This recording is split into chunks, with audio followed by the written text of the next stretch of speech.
everybody, and welcome to the House of Mario, the South Australian Nintendo podcast that is backed by a 120 Power Star rating. I'm your host, Drew Agnew, and the doors to episode 230 are open.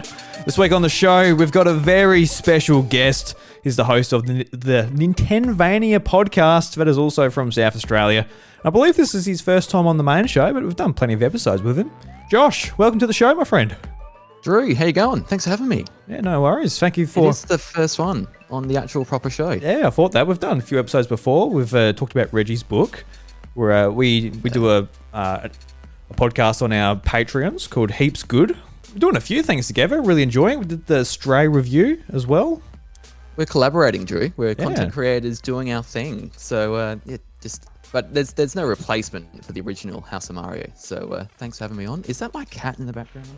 Oh, yes, it is. It's about to rip a plant over. Please excuse me just for a second. Yeah, no, you better deal with that. So, looking at Josh's camera here, his cat is literally going to make a big mess of his shelf. So he's getting it. And usually when Josh and I do a podcast together, the cat is going all over his keyboard. It's doing the typical stuff you would normally see a cat do. And during our Stray review, that game's all based about a cat. It was very present in that episode, so that was fun to do, but maybe not a great idea if it's pulling over Josh's shelf. Looks like it's got lots of CDs. I'm so sorry. Is it CDs and stuff on that shelf you got over there, or? That's Mickey's bookcase. Oh, that's books, right. DVDs, Blu-rays, a few like manga kind of things, and then plants, because we thought, let's elevate the plants half a meter so the cat can't get to them, because they're probably poisonous, because most plants are. Yeah, to cats. But our cat's just been horrid this week, literally horrid, just trying to knock everything over. I've had Amiibo fall over. I've had my Doctor Who DVDs fall down. The cat just is crazy. Honestly, it's driving me bonkers. So she's locked in the laundry now for the next 90 to 2 hours. 90 minutes to 2 hours. Yep. Well, that's the thing. Well, you've been playing Stray on the TV. You've been like exploring the world, checking out what's going on. And then the cat's like, I'm going to try that. That looks like a lot of fun. Josh has the controller, the fun's on the sticks. He's obviously allowed to do this, so I'll do it in his home too. Honestly, I'm just being the most evil cat in that game. And so the cat's just like, yeah, it's like free reign. Well, it's all right. It must mean I can do it too. Yeah. No, my cat's, I don't know where my cat is at the moment. It doesn't really come in this room much. If it comes in this room, usually it means like, you know what, my bowl's been empty for at least 24 hours, Drew boy. It's time to fill it up, like, pronto. That's what happens when it comes in this room. But apart from that, it's pretty safe. Pretty good. I take that. Yeah, we got so many plants in this house as well. Chantel's all about her plants. And I'm like, oh, look, we got a whole corner just dedicated to this monstrosity of a plant. Like, we could put a shelf there. We could have put a bean bag. We could just put nothing. That'd be nice as well. But we've got a big plant. But the cat, he doesn't. Don't like plants, Drew, do you? Is that? I don't mind plants, but you should see this thing. It takes up like half the lounge room. I'm like, we could put a second TV there. I don't know. We could put anything there. I don't know about the plant. But it keeps her happy, so that's the main thing. Well, happy wife, happy life. That's all right. It's definitely a true sentiment. So yeah, it's good that you're going well, Josh. Like your cat in the laundry. What's it going to do in the laundry for the next? Like, it's going to start meowing and scratching and pooing and pissing and. It can poop and pee in there because the litter's in there. That's good.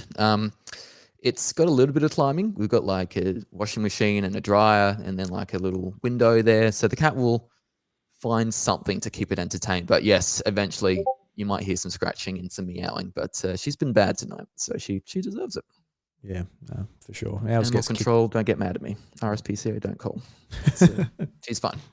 She likes it in there mostly. Yeah, no, absolutely.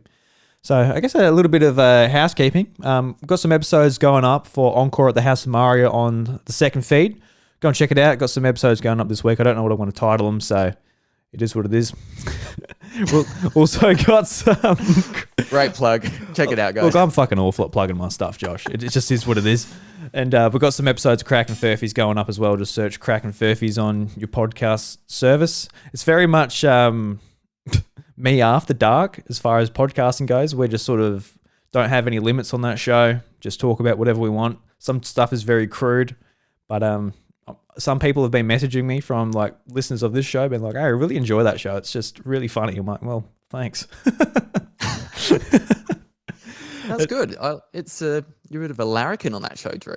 Yeah, it sounds like it. All the lads are. Yeah, that's Yeah. Get around it, guys. Everyone else, listen in. Yeah, absolutely. And of course, Bryce, he's not on this show. I believe his family's come down with COVID. I think they're doing okay. Every now and again. Sorry to hear. I've been sending him a message, being like, "Hey, how you going?" He's like, "Not very good, mate." I'm like, "Oh, well, shit." A lot of Xenoblade Chronicles 3 he's been playing, though. He put up a post on Twitter. He's about 50 hours in. So just saw that. Yeah, that's he's been talking to someone else in my Discord, and they're just talking about things, and they seem to be so deep into the game already. So yeah. It is. I can attest to Xenoblade playing it sick. It's the perfect game to play while sick. So 50 hours in just over a week and a bit. That's pretty impressive. Yeah, it's really impressive. Yeah. Because like last week, I was really pushing when I was playing through Fire Emblem Warriors 3 Hopes. I got like 25 hours in the week. I'm like, I was pretty impressed with that. Like, that's pretty good. Like, that's decent. Pretty much 5 hours. Full-time work. Yeah, like 5 hours a night type of thing. Like, I was pushing it. But dad duties, work duties, that's good timing to find gaming there as well. Maybe I could have doubled it if I got sick too. Honestly, you could have. Got to go and lick more light posts or something. Well, see if I can catch something. Go to Bryce right now, Drew. Yeah, just maybe not. In your face. Yeah, maybe not that one. Okay, not the COVID. I'll wait till he's got over that to embrace his sweet hugs. Oh, you care about the people you love. That's the that's true. You don't want to get them sick. But, yeah, that's the issue. Hold me back from embracing it. Yeah. Well, I avoided my parents for a week to not catch it. Well, over a week, so I'm not going to embrace Bryce. But yeah, I guess with Xenoblade Chronicles 3, man, you've been playing it a bit too. You have to wait for your special edition copy to come in without the special edition contents, which is always a funny situation with everybody that ordered that edition. So weird. Yeah. Yeah. The most, the most diehard fans, I would call them. I wouldn't call myself the most diehard, but I was very excited for it. But I know they don't promise it will arrive on the day, and so I fully expected it to come later. It was... I just got to Saturday, the day after release, and I'd finished 2, and I was just ready to jump into the next thing, and then I just couldn't quite, So I had to make do for a couple of days. So, but I got there eventually. It was Tuesday. It arrived, and that is a very good game, Drew. If I can not convince you to play 2 like I did a few months ago, I'm going to try and convince you to play 3, because I think I will one day. That's for sure. Definitely. Yeah, it is so like. I think I heard Bryce the other week say would definitely recommend playing them in order, or you'll miss a few things with 3. But 3 is just the most approachable, approachable way to introduce you to the game in terms of the mechanics. And some people might call it a bit handholdy with the tutorials, but compared to 2's just text, it's I feel like I understand the game a lot earlier than I did with 2.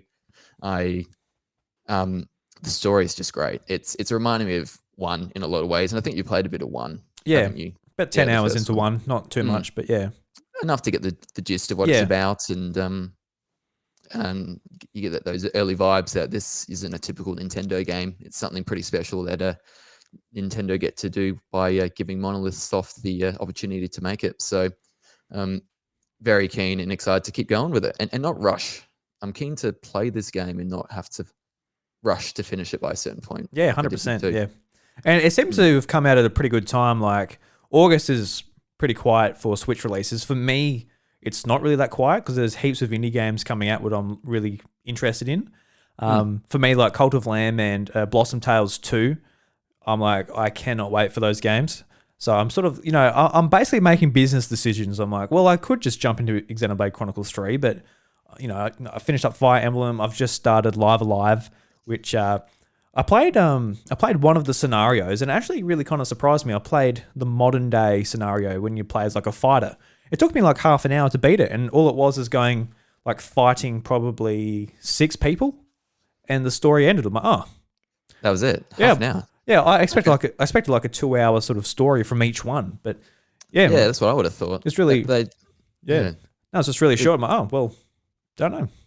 sort of first story left me wanting a lot more. But talking to a few people, it sounds like some of the other stories are a lot more in depth and more entertaining. Oh, well, that's good. Hopefully, this modern day fighter bloke gets a bit more when all the characters eventually meet up or whatever. But yeah, no. So just started playing Live Alive, and with Fire Emblem Warriors 3 Hopes, that game really surprised me. Last time we talked about it on the podcast, it was about 10 hours in, and it ended up taking about 32 hours to beat.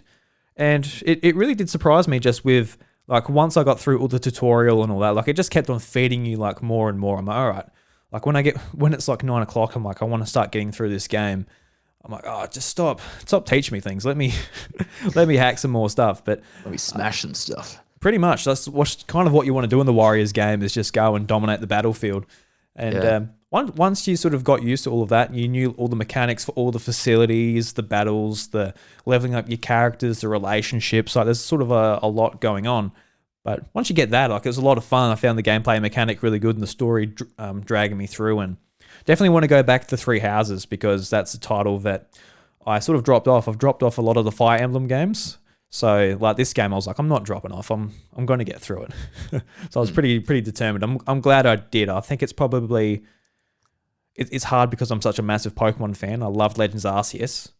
But I am wavering between that and this game as, like, my favorite Switch game this year. And that surprises me, because I've never been a Warriors fan. Even Zelda. With Hyrule Warriors, I was like, a little bit boring. Like, just whatever. But with this way... I suppose it's got the... Yeah. Sorry, I suppose it's got a bit more of the mechanics of Fire Emblem, doesn't it? And it's not just the hack and slash. So I suppose is that the thing you're finding more appealing? Yeah, definitely. It just feels like a Fire Emblem game, but when you get into a battle, you're running around with Warriors combat. And it's definitely an advantage Koei Tecmo has, because they were, like, the lead development team behind Three Houses, and they were obviously the home of the Warriors series. So it's like a perfect match, basically. They're taking a series they're very, very familiar with and blending it together. I never played Persona Strikers, so I can't talk about that. I think that was a pretty good adaptation of Persona, but I would say this is definitely... It's made me interested in going back to the first Fire Emblem Warriors and the other Warriors games, and maybe at some times where I'm not in the mood for, like, a really in-depth sort of learning experience. Like, for example, like Xenoblade Chronicles 3 would be for me, where it's like, oh my God, I'm going back to school pretty much to play this game. And it's 9 o'clock at night, and it's bedtime in an hour. I think I do want to go back and play some of the older games, and just put some podcasts on, hack some stuff up, and do that. I think that's going to be great. So yeah, late night gaming. You're right. You don't want to think. You just want to play, go through the motion, just something to unwind, don't you, before bed. So the Warriors games would be perfect. Yeah, but Fire Emblem has especially Three Houses has its divergent paths, and then Three Hopes here has different paths as well. They're all weird and different, but yours is the most weirdest, Drew, playing this game before Three Houses, and so yeah, I know it's really weird. Very interested to get your thoughts after playing. I'm going to say the proper Fire Emblem Three Houses game, because that's obviously Three Hopes is based on it, and just the surprises, I suppose, you're going to get into, because what I hear, Byleth is very different. Three Hopes to Three Houses. Like, so it's on the front cover. Byleth is like the antagonist, and it's interesting too, because, like, if you want a game that will last you for a very long time, like, the game takes about 35 hours to finish, and that's one path. There's 3 paths you can take. Obviously, from, like, if you played Three Houses, you can pick one of the captains, and then you can go along their storylines, but also each path, there's a different choice you can make. So there's basically 6 paths you can go through. So what I've done is I looked at the chapters, and I saw that there was a path that sort of diverges off. I'm like, okay, so I made a second save, so I can go back and do that other path. But I thought I'll just do however my story turns out. Like, I wasn't going to, like, it's not like a PlayStation game where you're like, oh, I've got to get all the achievements, so I've got to make sure I do this and that.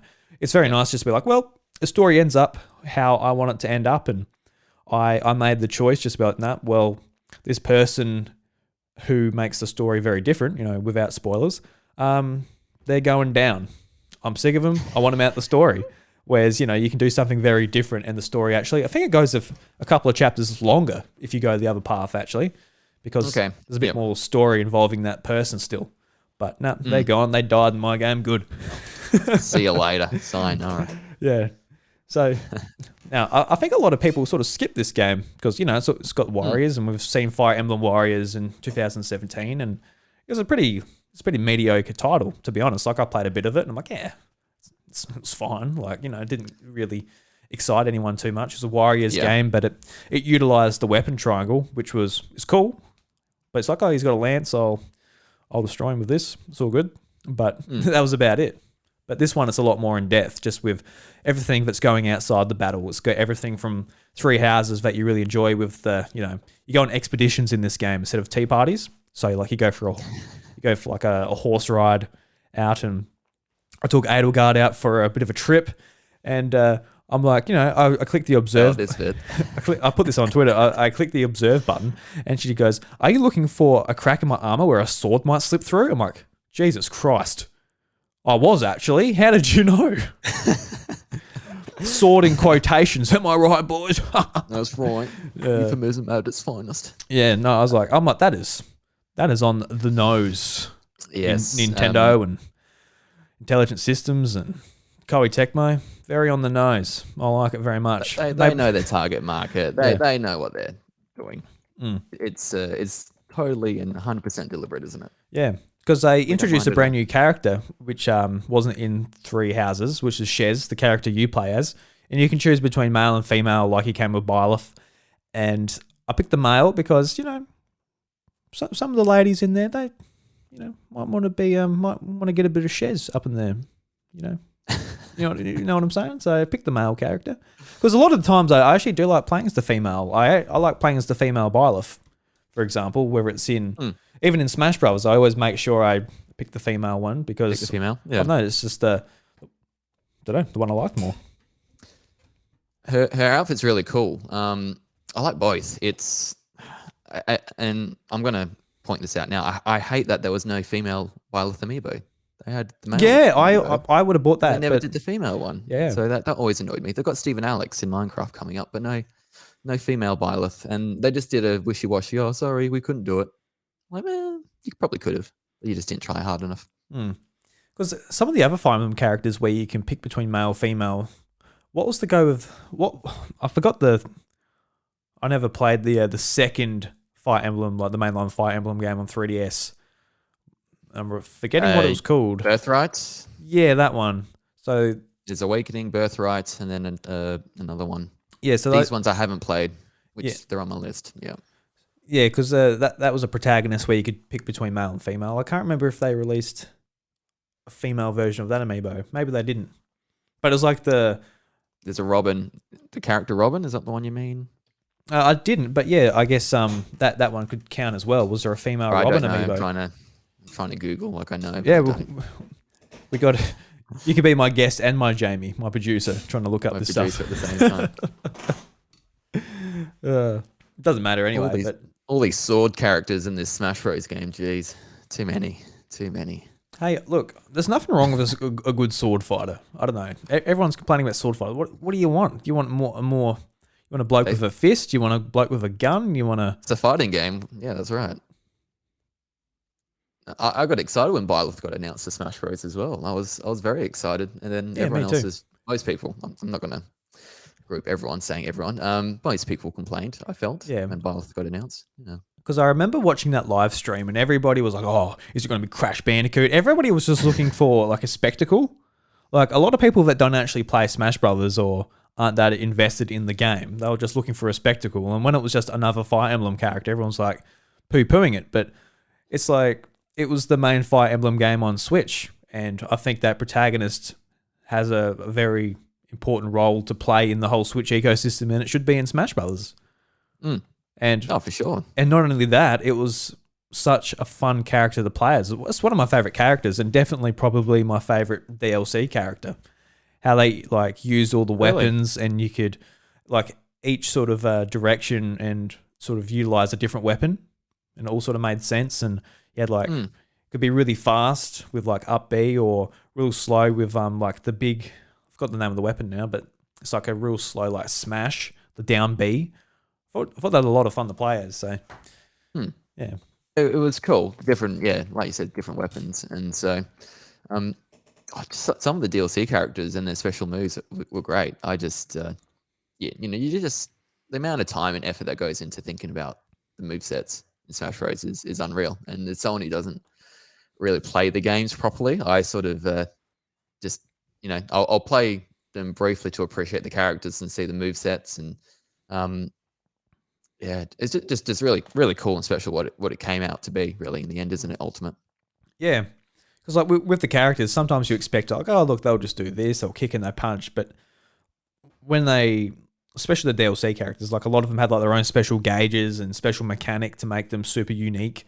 Like, Sakurai on the team, they always went like way out of their way to bring some of these characters to life, and I think it was pretty cool. Yeah, that's right. So yeah, Corrin was the character.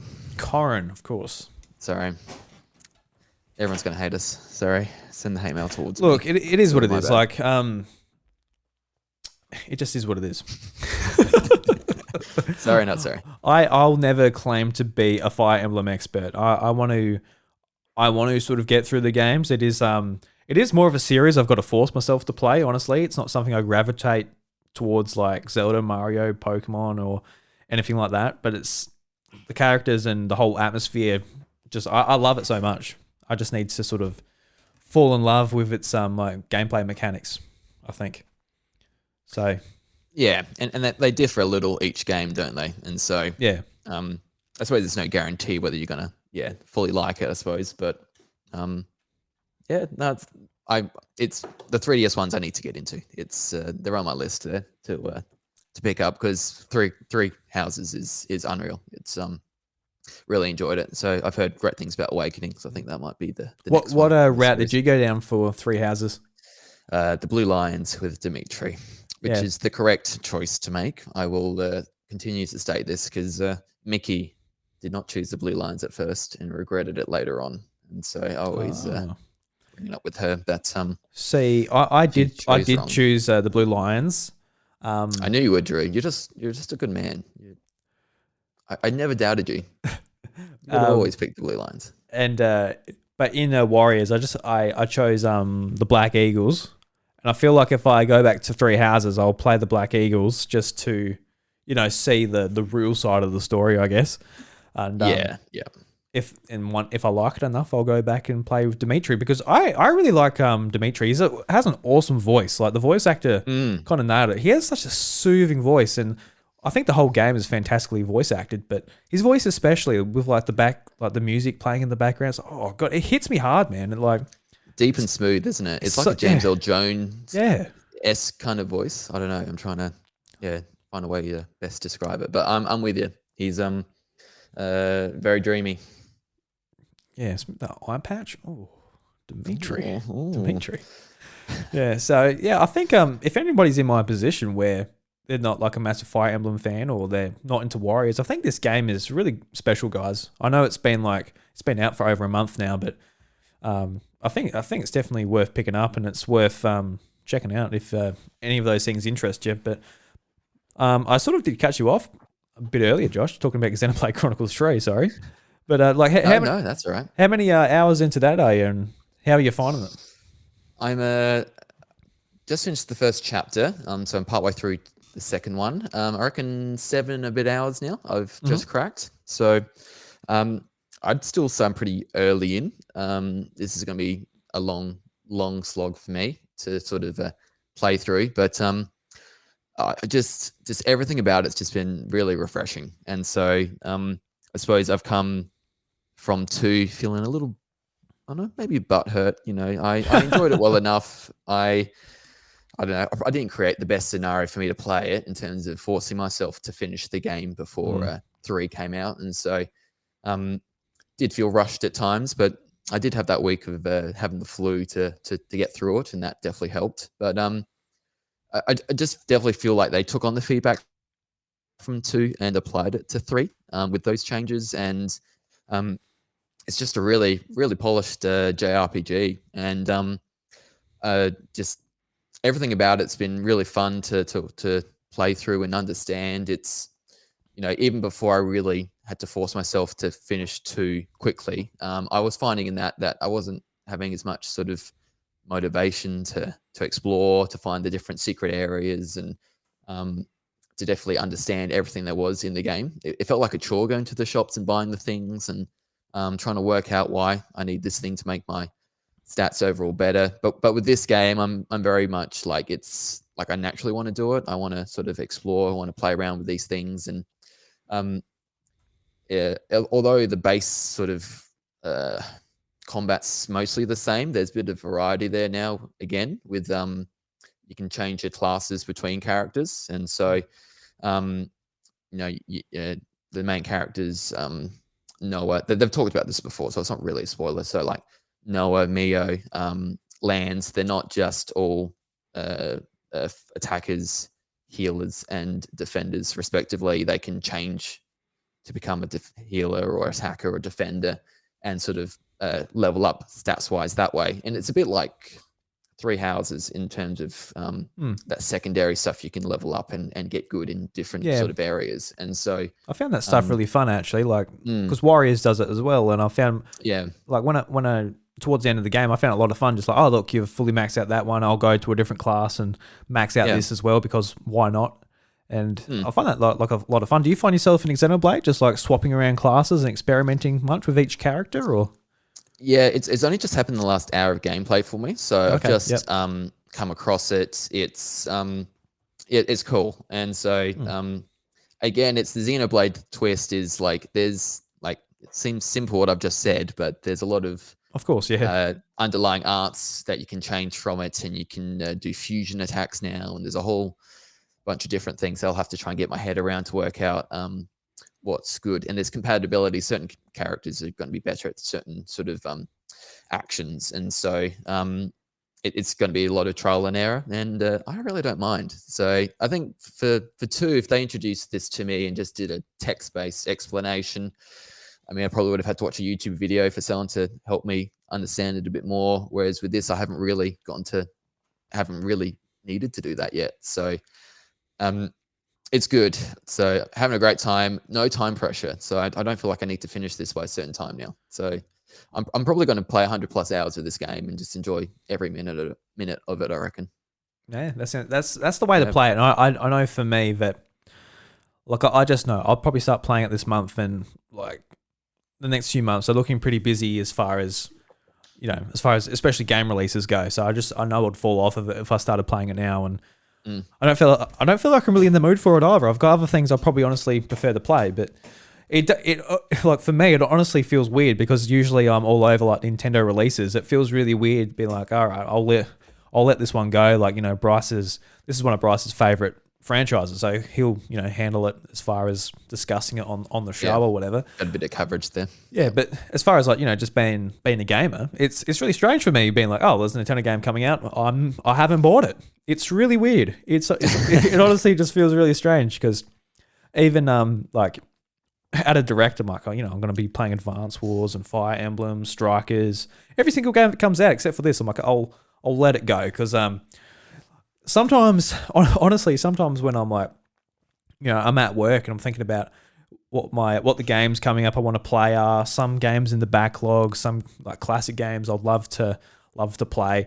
You start thinking about it. It sort of creates a little bit of anxiety. I'm like, oh, Jesus Christ, my gaming hobby shouldn't be even close to creating anxiety. So shouldn't feel like a job, should it? No, definitely not. And it's not a job. No. So it's just you got to know your limits, because if you want to play like all these JRPGs, well, all right, maybe step off it a little bit. I've made my choice. I want to play Live Alive and Digimon Survive, and get back to Italia, and a few indie games. There's a lot of indie games coming out in August. It seems to be really busy. Even Splatoon, and got to make some business decisions. You've got no chance. You've got no time. You've done the cost-benefit analysis, and it is not worth it. So I'm with you. Don't spread yourself too thin, and play little bits of everything and forget what's happening. And you jump into a game after playing 3 other different games, and you forget the controls. It's just recipe for disaster. So good call. Because like I've got a few smaller games on the go too. I heard that you're playing Bayonetta, and I'm doing the same thing too. I'm like, I'll chip through these games. They're about 10-hour games, And so I bought Bayonetta 1 on Switch because my whole idea was I bought the double pack back in the day for Wii U. Came with Bayonetta 1, Bayonetta 2, and I jumped straight into Bayonetta 2 on Wii U. Played it for probably like 5 hours or something. Oh, straight to 2. Okay. Yeah, I don't know. Yeah, because I don't know. It's one of those things where you just want to get straight into the new hotness, whether it's story related or not. Of course. Yeah, it came out new. Yeah. Yeah. So makes sense. So like I've gone back to Bayonetta 1 now, but I'm like I'll go back to Wii U and play it. And I've said that for a few games that I wanted to get back and play on Wii U, and it's just I've got my Wii U hooked up. It never got unhooked up. It's under my TV right now, but I'm not going to play it on Wii U. It's just not going to happen. I'm not going to fire it up on Wii U. So I just spent the money and I bought it again. You got to charge the gamepad at first because I won't play it for like months, and the gamepad's always flat. And No, so like- first I got to find the charger, and then I got to turn it on. And No, like my Wii U is so hooked up. It's got the Wii U gamepad dock set up. So it's at the point where that's not even an issue. It's charged. It's ready to go. It's probably a little bit dusty, honestly. You haven't picked it up in a little while, but so I just decided to just bit the bullet, bought it on Switch, and I put it down to easy. And there's actually an item in the game. I don't know if you're using this item, if you're playing on easy as well, but it's basically the item's basically like a puppet, and it makes it so you can just press any combination and it does combos for you. So it just puts it on easy mode. I turn that item off, but it's still on easy. But is the item name a spoiler, or you just no, I can't remember. It's just a puppet thing. Yeah, Okay. it's like it's like a marionette or something. Like the whole idea is that like someone else is controlling it for you, pretty much. Like Bayonetta. Yeah, you're the on puppet, strings. and Yeah. And so I want to learn. I want to play the game properly. I don't want to get to like the third game and have like no idea of like what the combos are and all that. I want to have a bit of an idea, but at the same time, I just want to get through and play the story. So when Bayonetta 3 comes out, that's when I can put it to normal and play it, I guess, quote unquote properly. There's no sort of real way to play games, especially being a dad these days. I put it down to very easy whenever I can. Get no through. shame in that. No, definitely not. But I'm enjoying it so far. I do sort of know the outline of the story because I watched, believe it, I watched it on Watch Mojo of all places, and they actually did a pretty good job of rounding up the story of 1 and 2 together. And because I knew the story was a bit convoluted, and playing through the first couple of hours, you're like, okay, I don't really know what's going on. Let's find out. So I've got a bit of a guide in my head as I'm going along these games, so I can get all the nuance in that, but I know where the story's going. And it's actually really interesting how they play with like time travel and like different characters and different meanings as you go forward. I'm like, that's actually really interesting. So it just made me more keen to push on through the game. So I'm glad that I did actually get those spoilers because, it's a 10-minute video for 20 hours of gameplay. So it's not like, it's not going to spoil too much. You do get like... It's hyped you up for it. Yeah, like the twists aren't going to be like, but... I think it's kind of made me go, all right, I need to experience this story a little bit more.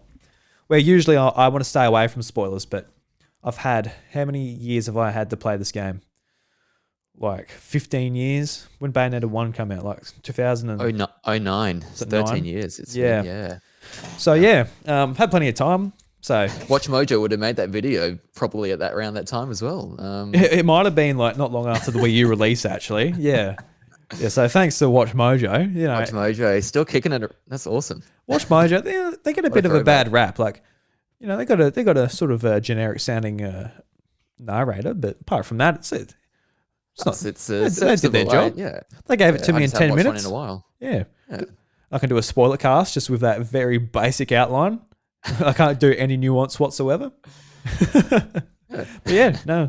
How are you finding the game so far? Like, obviously, you probably. Have you dropped it now that Xenoblade's taken over your life?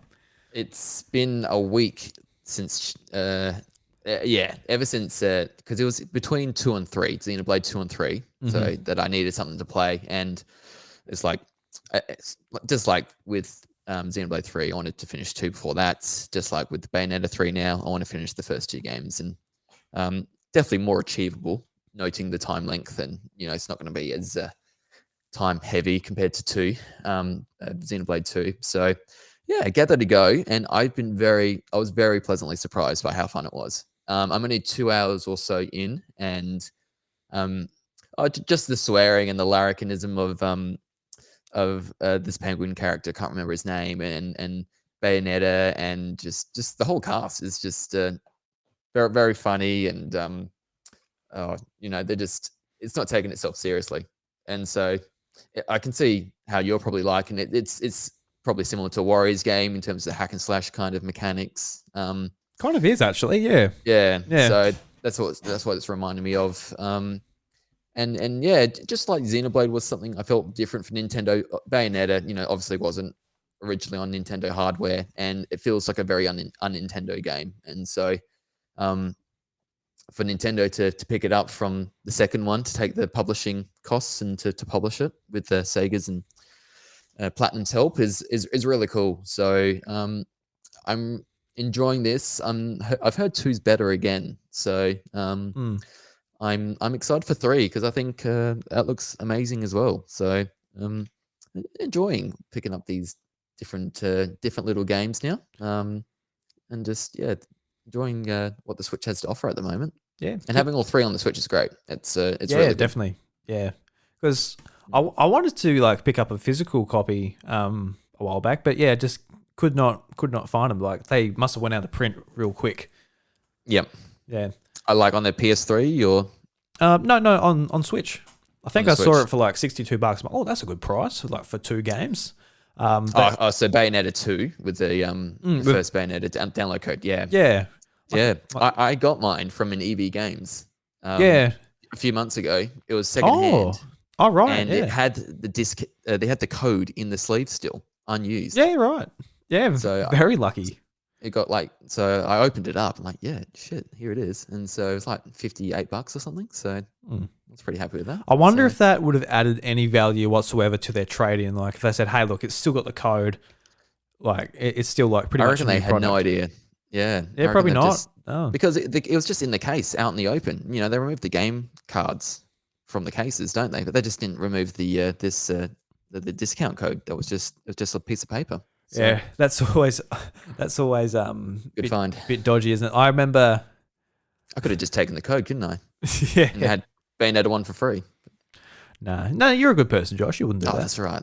I wanted 2 as well. So I mean, but at the same time, like, you can't expect that with a secondhand copy. So you're not exactly being a bastard to the person that buys it. Like if it was a new copy and someone's like, well, I kind of expect the value I paid includes this download code, but yeah. Because did you get the Wii U version back in no. What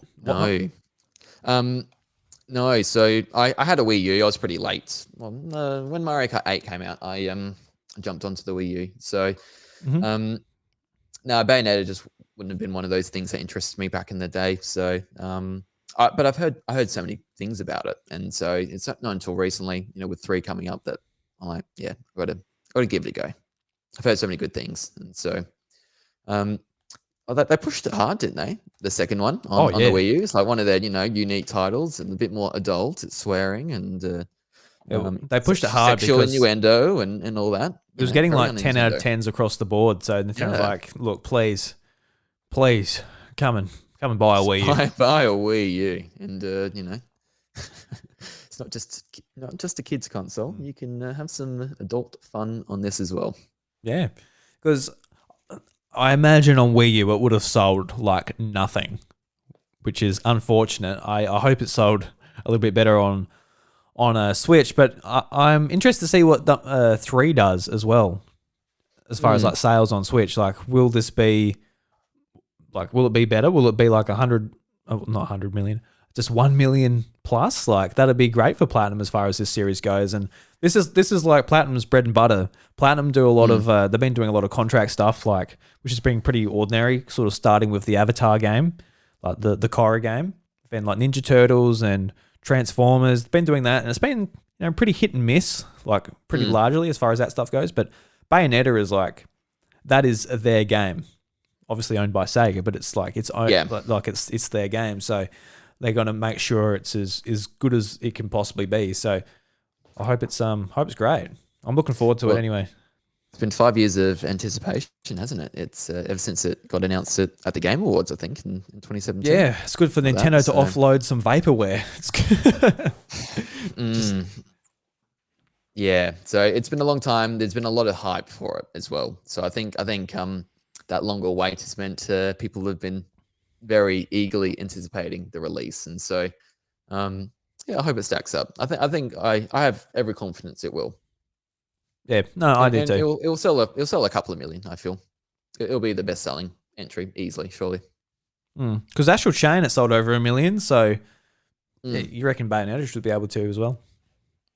Yeah, I reckon similar. Yeah, Astral Chain, that was another good one by Platinum. That was fun. You played that one? Yeah. I didn't finish it. That's Didn't in my backlog, but I did play it. I think I'm nearly. Yeah, I didn't quite finish it either, but I'm close. No, Yeah, I love that style. Like it just oozed style, and it made the Switch look pretty good. Like they got a lot of horsepower out of the Switch as far as like how it looks and runs and everything. Yeah. Looked unreal. It was just a shame because that was at the back end of 2019 when there were so many like good Nintendo things that got released that back half. And I reckon it was Luigi's Mansion 3 that got me off it. And then I just, as you do, more games come and time goes by and you forget to go back to it. Luigi's Mansion 3 and Pokemon kind of, that's what put a stop to it Pokemon, for me. Wasn't it? 2 weeks after, wasn't it? Yeah, that's it. Yeah, that was good. Yeah. Have you been playing anything else much?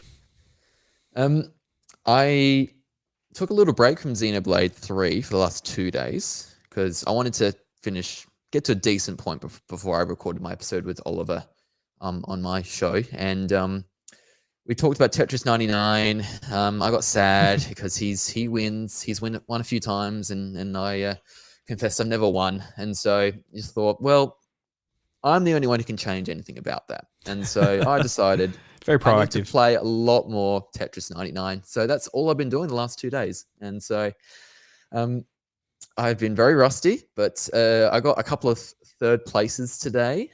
I felt close. I reckon it was 3 seconds later.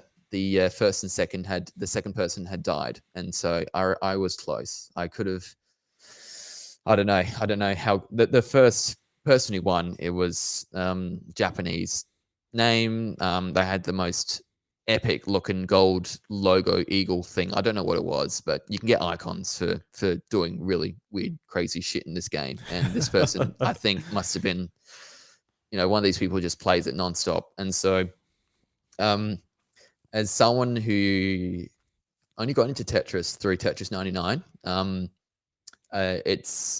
it's such a fun game. I can't play any other Tetris. It's slow and boring. Tetris 99's got the sort of. Oh really? No, it's ruined you. It's fast. It's you get the adrenaline when you're really going. When people are attacking you, like there's 10 people on you, and you just keep clearing the lines. The hero 4 length blocks, just you keep dropping them, and you just tell them to go away. It's the best feeling. So. I'm just going to keep playing it. So I'm publicly saying it here. I'm just going to keep playing it until I win. And so I will freak out if I do. It will be a good day when that happens. I don't blame you. I would too. I haven't won a game yet either. Because like when it first came out, I was getting probably like top 10. Yeah. Probably the best I got was like third. I'm like, cool. Like, I'm not too bad at it. I'll keep pushing on. I'll get a win. Then, get distracted, playing some other stuff for a bit, come back to it because, Tetris was fun. Let's have a go again. And just the hardcore Tetris players just must be playing this thing. I just get smashed. Just get absolutely smashed. Yeah. And it's at that stage now where most people who've they gave it a go, they're done. And whoever's left now is just, those diehards. It's the ones who will eat you up for breakfast. And that does happen still. You'll go into a game and before you start, you have 5 people targeting you. You're like, shit, here we go. Just I'm gonna have to fight straight away just to keep going, just to make the top 50 hopefully. And you go from there. I'm trying different things. I don't target people with badges usually, but if I've got a few KOs and I've got a bit of attack power, I'm trying to attack other people with badges in the hope that if I knock them out earlier, that might be better. So if I've got it lined up with, I can do 2 heroes in a row, those big blue bars. I try and wham it onto a person with a few badges. Mixed results so far. I've been pulled. The pants have been pulled down from me a few times trying that way, but it's one of those games, high risk, high reward, I suppose. So Yeah, absolutely. I'm going to do it. I will do it. I'm going to positive affirmation. I'm going to get a win. So was it Watch the this themes space. that dragged you back in, or was it talking with Oliver on your show? Talking with Oliver. Yeah. Because it was just an item I had on the show because there's like older themes. I have all the themes that are on here. Yeah. Except I missed one in April for Kirby in the Forgotten Land. So they'll do that one eventually when they say, here, you got a second chance. But that won't be for years, maybe. Yeah, maybe. I don't know. They've been very slow with the content this year. So ever since this weekend, before that was Kirby in April for a theme. But they haven't done anything for like Strikers or Wii Sport or Nintendo Switch Sports or Three Hopes or even Xenoblade 3 now. So yeah. and there's a few more games coming out this year. So they've got a bit of a backlog now. So I hope they keep doing the themes. Because the last time I was like, oh, I've got to get that theme was Pokemon Sword and Shield. Because like all of the music was, so all the sound effects of like, the level up, the HP up, just all the bips and bops. I loved it. Honestly, it's kind of satiated my need for anything else because I love that theme. I don't know if I need Kirby sounds or Metroid sounds. Like, they're all cool, obviously, but I love the Pokemon one so much. So maybe with Scarlet and Violet, I'll be like, oh, I need that theme. I reckon that will probably get me into it. But it's interesting how this is the first Tetris game. Because like it's great that that this version of Tetris dragged you into it. Because Tetris it's just so much fun. So I think it's just an experience everyone should give a go. Because some people might look at it. I'm not saying you, but people might look at it, oh, it's a puzzle game. It's old, whatever. But I feel like it's a lot of fun because my first Tetris was one of those like just standalone electronic handheld things. It was at my grandma's, like it's the type of thing you go and buy from the supermarket, like Kmart or something. Yeah, it's like imagine like a Game & Watch but for Tetris, and it's just some God knows what knockoff brand. So I had that, and at a garage sale somewhere there was a Game Boy that came with Tetris. So I got that, and that's how I played Tetris at home. And it was actually Tetris DS. That's probably my favorite version of Tetris, which was like a Nintendo-made version of Tetris and published by them. And it was like all Nintendo themed. It was like all 8-bit sort of Nintendo franchises with Nintendo music and Nintendo characters on the top screen doing different things while you're playing on the bottom screen. It was really cool. I really wish I touch controls. No. No, it's just It'd like be a bit hard to. I don't know how you would. Yeah, they could have been touch controls. I'm not sure, but yeah, definitely didn't play with touch controls. Would be worse anyway. I'm sure. Yeah. Yeah. So yeah, the DS one's my favorite one. I really wish I had a copy of it. That's a title. If I ever see it anywhere, that's 100% buy. I actually would be expensive, would it? It probably wouldn't be cheap. I couldn't imagine it being under $50 for us here. Yeah, what is it? I'm just going to go to eBay. Because I played it, and shoot me everyone, but I played it on my R4. I had a pirated copy. I'm sorry. It's just it is what it is. $28 cartridge only. Oh, gross. With the case, $50. That's a lot of money to pay for Tetris, isn't it? It's yeah. I'll be honestly nostalgia. Yeah, I'll be honestly kind of all right with like that. It's a game I really liked. So and like by the time I played it, I believe it was out of print. So yeah. I think I might have it on one of these pirated DS carts I allegedly own. I'll give it a go. If you allegedly own. Allegedly. I got it for the Castlevanias because there's 3 that on there and they're too expensive to buy. And so I got it for that, and there's like $100 games on it. I reckon that was one of them, Tetris DS. So, nice. Yeah. Give it a boot up if you ever feel like a different version. And different version. And if you've got slow version.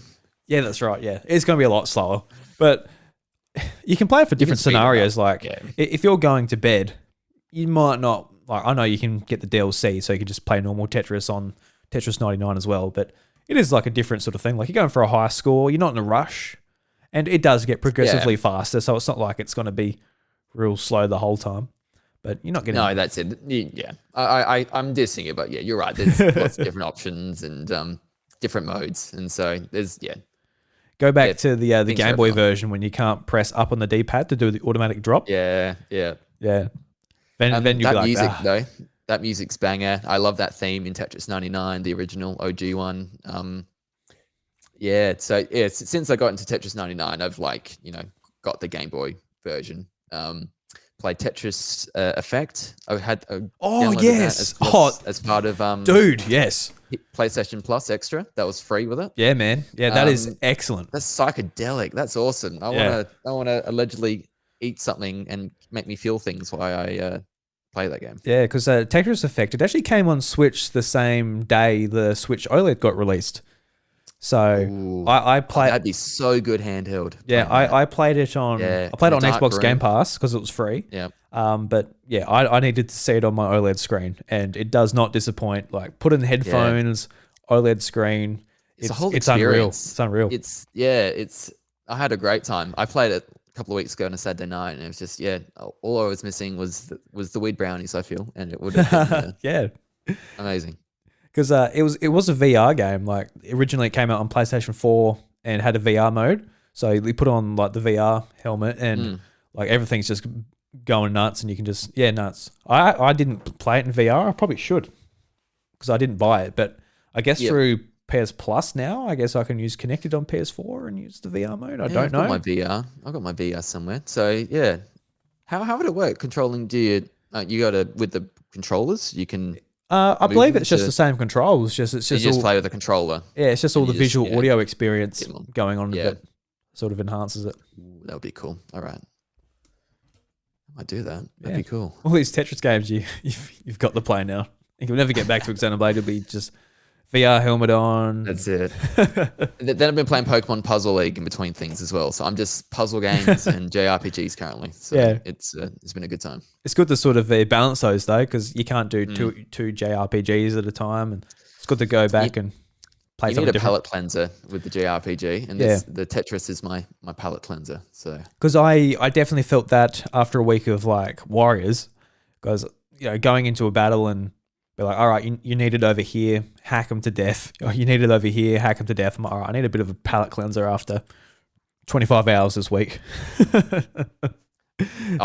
So yeah, it's always good to play something else. And that palate cleanser has basically been Mario Kart for me, like with the new DLC, and been really enjoying that over the weekend since I finished Fire Emblem. And I think we were talking about it before the show, but we sort of agreed that this is probably one of the best Mario Kart, or the best pack so far out of the two.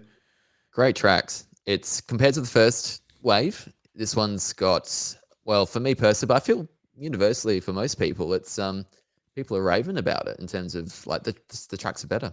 Yeah, so just in case you haven't played it or need a reminder, it comes with 8 courses.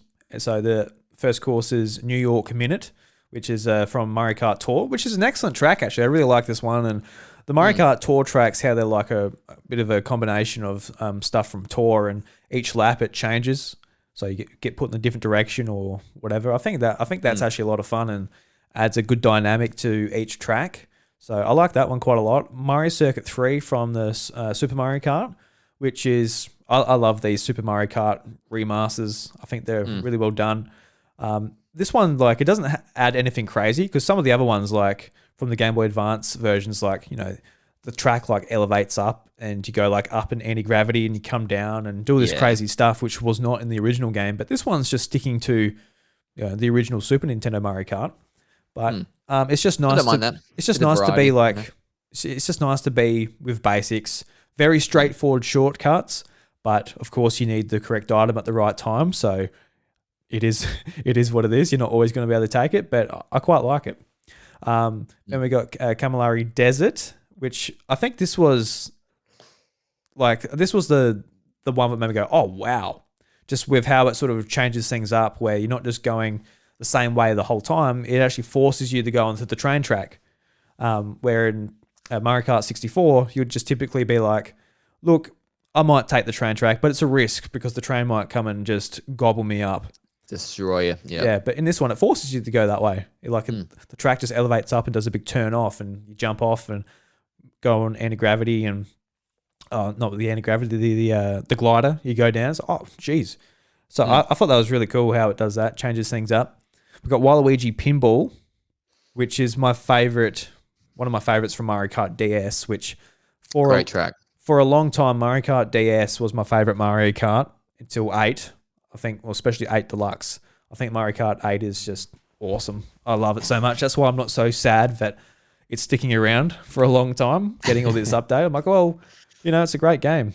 Just let them build up that juice and release a really awesome Mario Kart next time to sort of outdo it. Yeah, that's it. The Switch 2.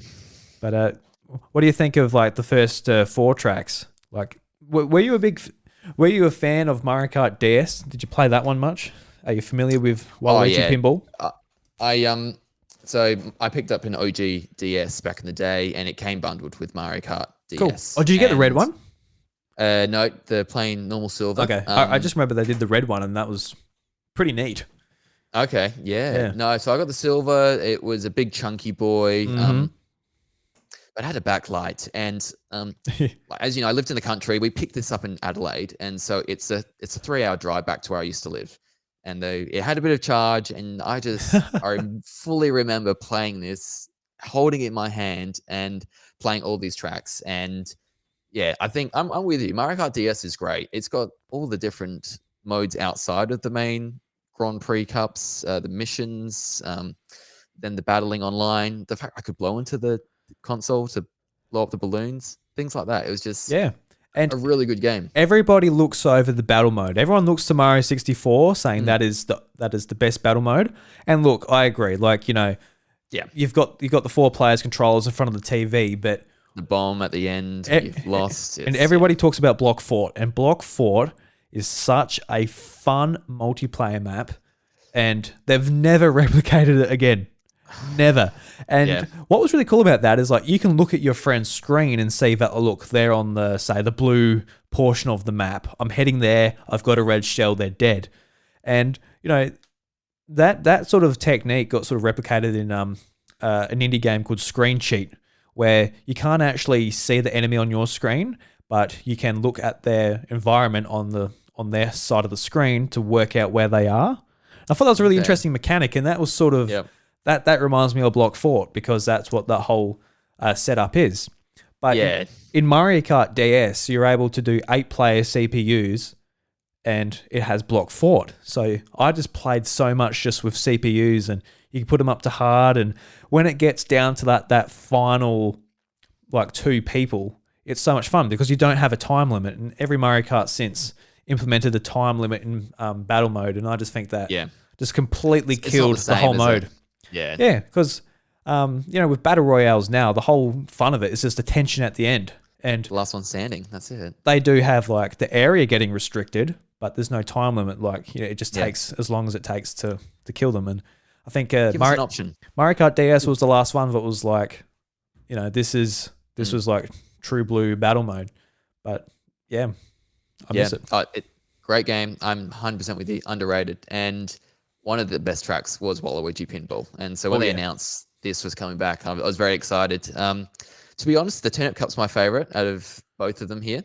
I love both. This one's my favorite just because New York Minute, I love, firstly, what they've done with the tour tracks. And as someone who's never played tour before, or properly anyway, these feel like new tracks to me anyway. And the fact that it's a circuit, really, instead of 3 laps. And the fact you're going different places, you're sort of sightseeing as you're racing. Great time. And then in the Calamari Desert, like people are complaining that they haven't changed anything. Well, play this one, and you're literally going on the track now deliberately. And it's Calamari Desert's without the train on the track, it's a boring track. But now that you have to go on it, it's fun. And was my favorite track on the 64 back in the day. And now I think it's even better. Yeah, nice. I think it's even better now. And imagine if you were forced to race it like this, and you had to go on the track to finish the race. I think that just would have made it even better. So all of it's great. And then I like the SNES ones because they're drift central. The skill players win those ones because some of those drifts, especially at 200cc, like you have to get them so right. This is one I struggle with if I'm not on with my drifting, and so it's all the sweeter when you do get it right. Yeah, definitely. I guess moving on to I'm just looking at the picture. What would you call the propeller power up? Is that what's called, the propeller cup? I actually don't know. It's propeller cup. Propeller cup. Something like that. Yeah, it's like Super Mario Bros. The hat he wears. Yeah, Super Mario Bros. Wii. Yeah. Anyway, the tracks are Sydney Sprint, Snowland, Mushroom Gorge, and Sky High Sunday. And I think first up, just like my favorite track out of probably the new update is Sydney Sprint from Tour. Very biased from Australia, so it's just cool seeing like iconography from Australia. Even though I'm not a big fan of Sydney, I've gone there a couple of times. I'm like, yeah, it's like too big for you, Drew. I'm from the country, mate. Yeah, probably. I'm a bit showing my bloody rural sensibilities here. But I don't know. When I go to Sydney, it's really weird to me. Like, someone says they came to Australia, but they come from like the States. They land in Sydney. They go and look at Madame Tussauds and the Harbour Bridge, and that's Australia, and go home. It's like, yeah, I don't know. It's weird to me, but I really enjoyed the whole picture. Yeah, I really enjoyed Sydney Sprint. I think it's really great. It's just a lot of fun. It's a great Mario Kart track, and I really enjoyed it. And I've had some great experiences on the weekend playing this track. I was playing with like the Carpool Gaming crew, which you joined in as well. And even if it was by accident, idea what was happening. Yeah, you joined in just being like, hey, Drew's online, and I sent you a link to their Discord and just their voice chat with a lot going on in it. But there was a time when like I was in first place like the whole race. Someone just took over me. Then I see like on the map, someone launched a blue shell like just when I got taken over. So it was locked onto the other bloke in front of me. And I could see the blokes like trying to like slow down to stay around me. And I just put on the brakes and turned around him. And I had a bob-omb like trailing me. So I put it on the corner. So he just got blown up by a blue shell. Then I blow him up with the bob-omb and put him back to like third or fourth place. I'm like, that was a good feeling. And that happened plenty of times to me. So I dare say he got his payback. But just like times like that in Mario Kart, it's so fun. And you recorded this, and that was epic what you did. So you just knew what to do. But no, you were very good. I came in late to this, and so I think we only did about 8 races, but I think you did like 40 all up, and so you were easily winning the overall rankings, Drew. So I think you're a bit of a talented Mario Kart player. So yeah, well, this is what I told you, Mike. It just depends who's there, because like I might be able to win some, but if someone's like real good, then Drew has no chance. He's getting bloody red shells in the face. He's copping someone else's blue shell, even though he's in 8th. Like, I don't know how that's happening, but geez, it's just how it is. But no, you did well. I don't know. With this DLC, everybody's like playing it. People are streaming it. You can jump into people's races and stuff. And in 2017, I was doing a bit of Twitch streaming, playing Switch games, and Mario Kart was just like a really easy one because like another 11 people can jump in with you, and a lot of people are actively looking on Twitch for people to race with. So like my Twitch channel actually like grew like pretty well, considering I was like a nobody on Twitch. People are just looking for people to play with, and it reminds me of that because like I can go and say like, oh, Carpool Gaming or Wacko Jacko or whatever's playing, and it made me sort of think like we should really like set something up again, like us guys, or whether it's the House of Mario or just just us playing for fun, with each other. Yeah. I think it'd be a lot of fun. So I don't know, should do that again, even when the hype's died down, and just play some Mario Kart or Smash Brothers or anything that's not strikers. Yeah. What's that? I don't know what you're talking about, Drew. Yeah, forgetting that one. Yeah. No, I agree. Mario Kart. I had a great time. That was fun, and it just brought me back to why the games are so good. So I would be so down to keep playing it. Keep playing those tracks. Yeah, it's such a good game. And then I'm glad to finally got some DLC for it. And so we're going to get a lot more tracks by the end of next year, isn't it? So by the end of this, that's the end of 2023. The first game came out on the Wii U in 2014, I think. Yeah, it did. So that's pretty much 10 full years of content for that being the main console version of Mario Kart. So that's crazy. Yeah. It's gonna, sell so many games. Like it already has now, but it's just gonna continue to sell and be amazing to see what it does land at. Because I personally never expected another Mario Kart to come to the Switch. I just felt like, just from Nintendo's perspective, it's like, why hamstring this version? It's still selling so well. It's been bundled. Everybody's picking this up. It's sold over 40 million now, and it kind of just muddies the picture for people being like, oh look, I bought a Switch. It's probably a no-brainer for most people that have like kids or you want a bit of a party console. Go and pick up Mario Kart because there's nothing like it. You got some knockoffs. Probably the closest thing is Crash Team Racing, which is probably the closest thing, and that's a great game as well. But it's to me, it's not Mario Kart. It's a little bit harder. I don't think it's like as accessible to probably people that just want to pick up a controller and play something like this.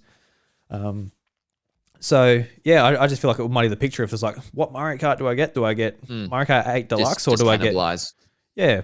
So yeah, I think this is probably the best way to go. Is just like keep up their subscriptions with keeping it in the pass or selling it for $40. I think it's a pretty well way to go and double the amount of tracks in the one game.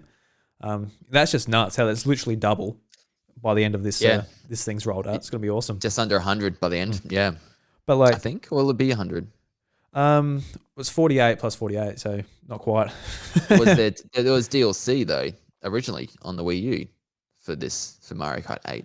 Yeah, I'm not sure. Did the DLC from the Wii U make it up to 48 tracks? It might have. Yeah, I think it must 32 at first. Yeah. Okay. Yeah. Vania. Yeah. So it'll be 96 tracks by the end. Yeah. Is that right? Wow. So not too bad. Like for one game, that's Deluxe is correctly describing the game. A lot of content, but keep in mind, like, bought it for full price on Wii U and bought it for full price on Switch. Yeah, I double dipped. Yep. And then, like, by the time this is rolled out, you would have paid you would have paid 2 years of Nintendo Switch Online, so $120 for 2 years. Yep. So yeah, good on them, Nintendo. Look, you win. You got me. I do not mind when they take my money, but I'm getting a good product. Like, I think that's pretty safe to say for most people. But when you feel like ripped off, that's when it's like, it's not good. We've been wined and dined before we've been taken by behind, so it's all good. Yeah, absolutely. Couldn't have said any better myself, Joe. Oh, I could have said it a bit more grotesquely, but I restrained. That's good content, Mario Kart. Good stuff. Yeah. So anyway, like, what would you want from another Mario Kart? Because I'm sort of under the assumption that we're getting a new Mario Kart with the next console because it's probably the most important franchise to Nintendo, and Nintendo knows that they need a big hitter to kick off their next generation. So I assume that that's going to be saved for the launch, or maybe just like a launch title or later that year. I think it will be there somewhere, but it's going to be makes sense, doesn't it? It's going to be a little bit more of a hard sell because they've made this game now very, very compelling. Like, what more do you need? Because they could add like more Nintendo characters to the next Mario Kart. They could have a wacky mechanic. I don't know how much more wacky you sort of need to go than going upside down and all of this stuff. Like, change new items. I don't know how they can sort of reinvent the series to make this title be really important sort of push to get another system, but make it a live series game, live action. Just good, yeah. Make Mario Kart 8 Deluxe free to play, and then just keep charging DLC. Not sure. And I wonder if that's like a good route to go down, because we saw like Chocobo Racing and even a Crash Team Racing, after reviews, they said, "Oh look, we're turning on loot boxes and microtransactions." That's cool, Activision, you bloody dogs. But you could see, like, I wouldn't feel too bad about like putting money into this game to get like content, like tracks. I don't want to be buying like costumes and all of this stuff. I think that's when it gets messy and a bit gross. But when it's just like, look, you're getting tracks, you're getting content to play, here you go. And it could be interesting too how they could utilize that and add more modes and things to do in between. So it's not just, I'm going to 3-star it, then it's multiplayer. It could be interesting that they can support it that way, because I feel like Mario Kart, it's massive, but it could be much bigger.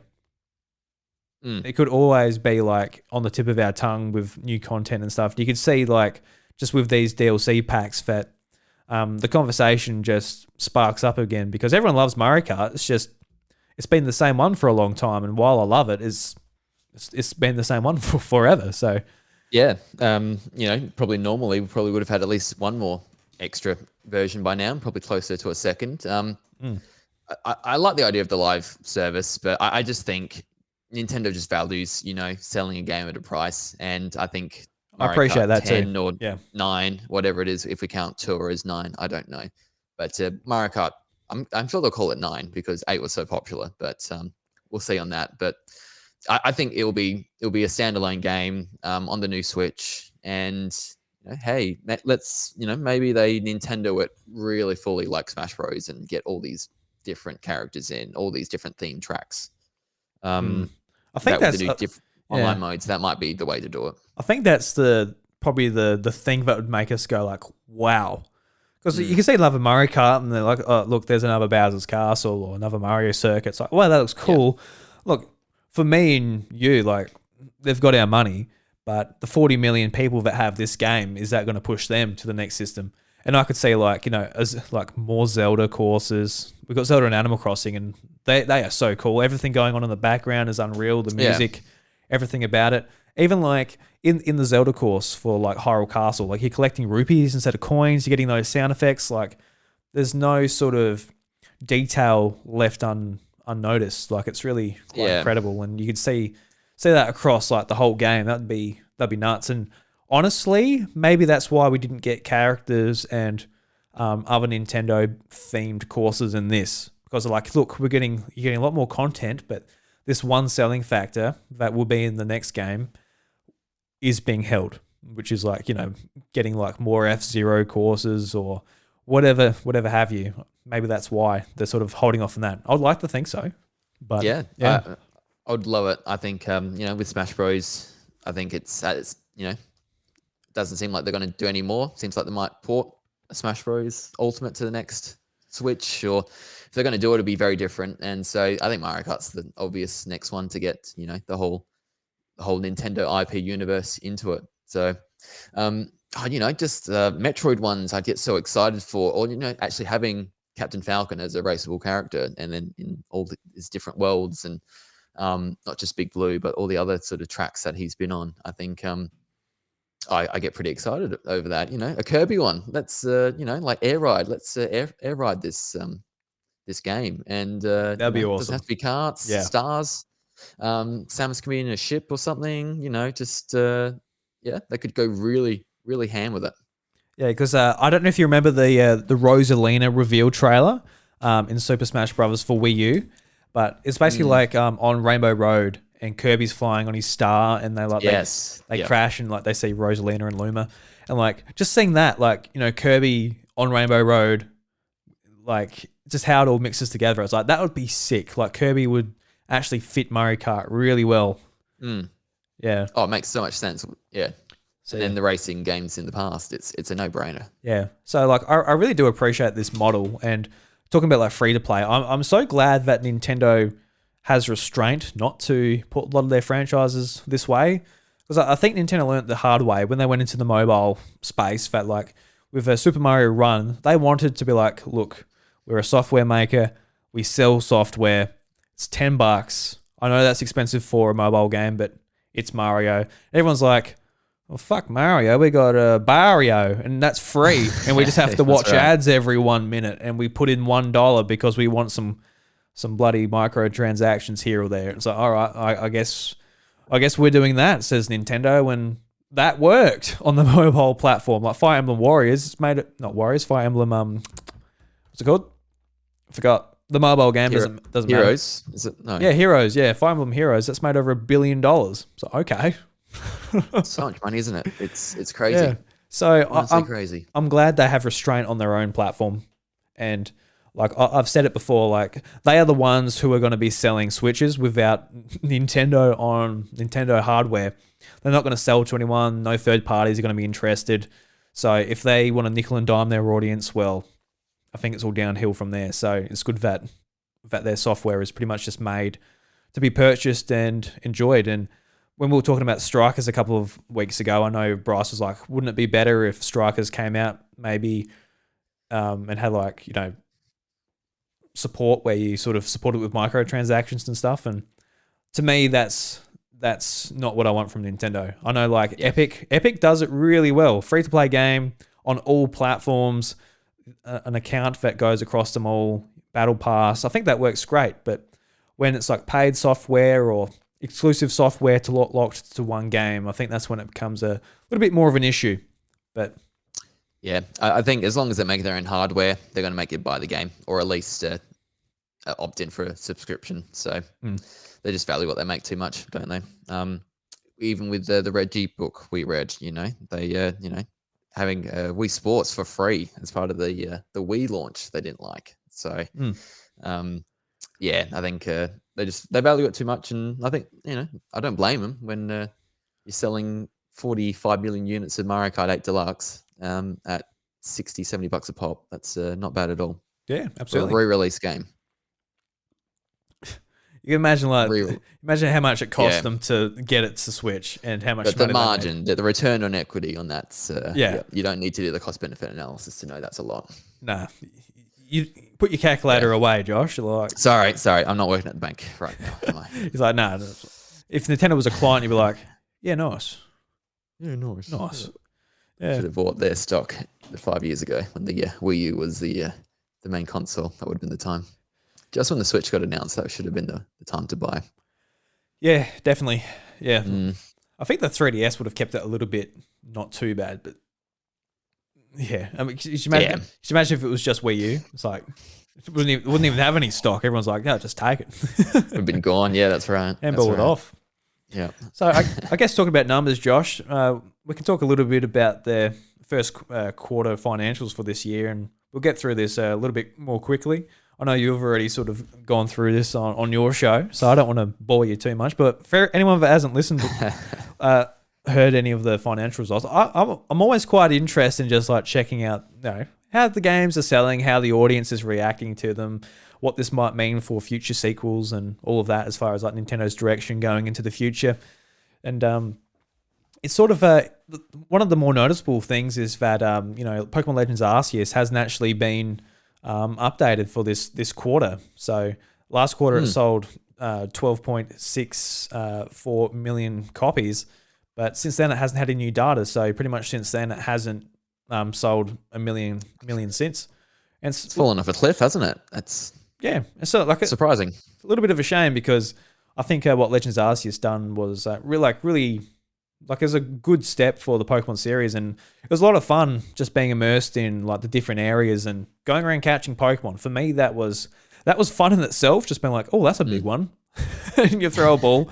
Because I think just that whole concept of being in that world and just immersing yourself and collecting, I think to me that was fun. But everything else that came along with it, from the exploration to the story, and I think it was just really well done. And I really sort of hoped that the next step would be sort of an evolution of that, but it doesn't quite look like that. It looks like it's more of the old concept being made open world, but that's we'll figure that out in November. But yeah, it doesn't look like Legends Arceus has really taken off afterwards. I think it's just like, I think a lot of people have just said, look, the new hotness is coming. I don't need to play this one. Like people, diehard Pokemon fans, or people who wanted to give this new thing a take within the first month or so, went and bought it. But people that weren't, they can wait for the next big thing.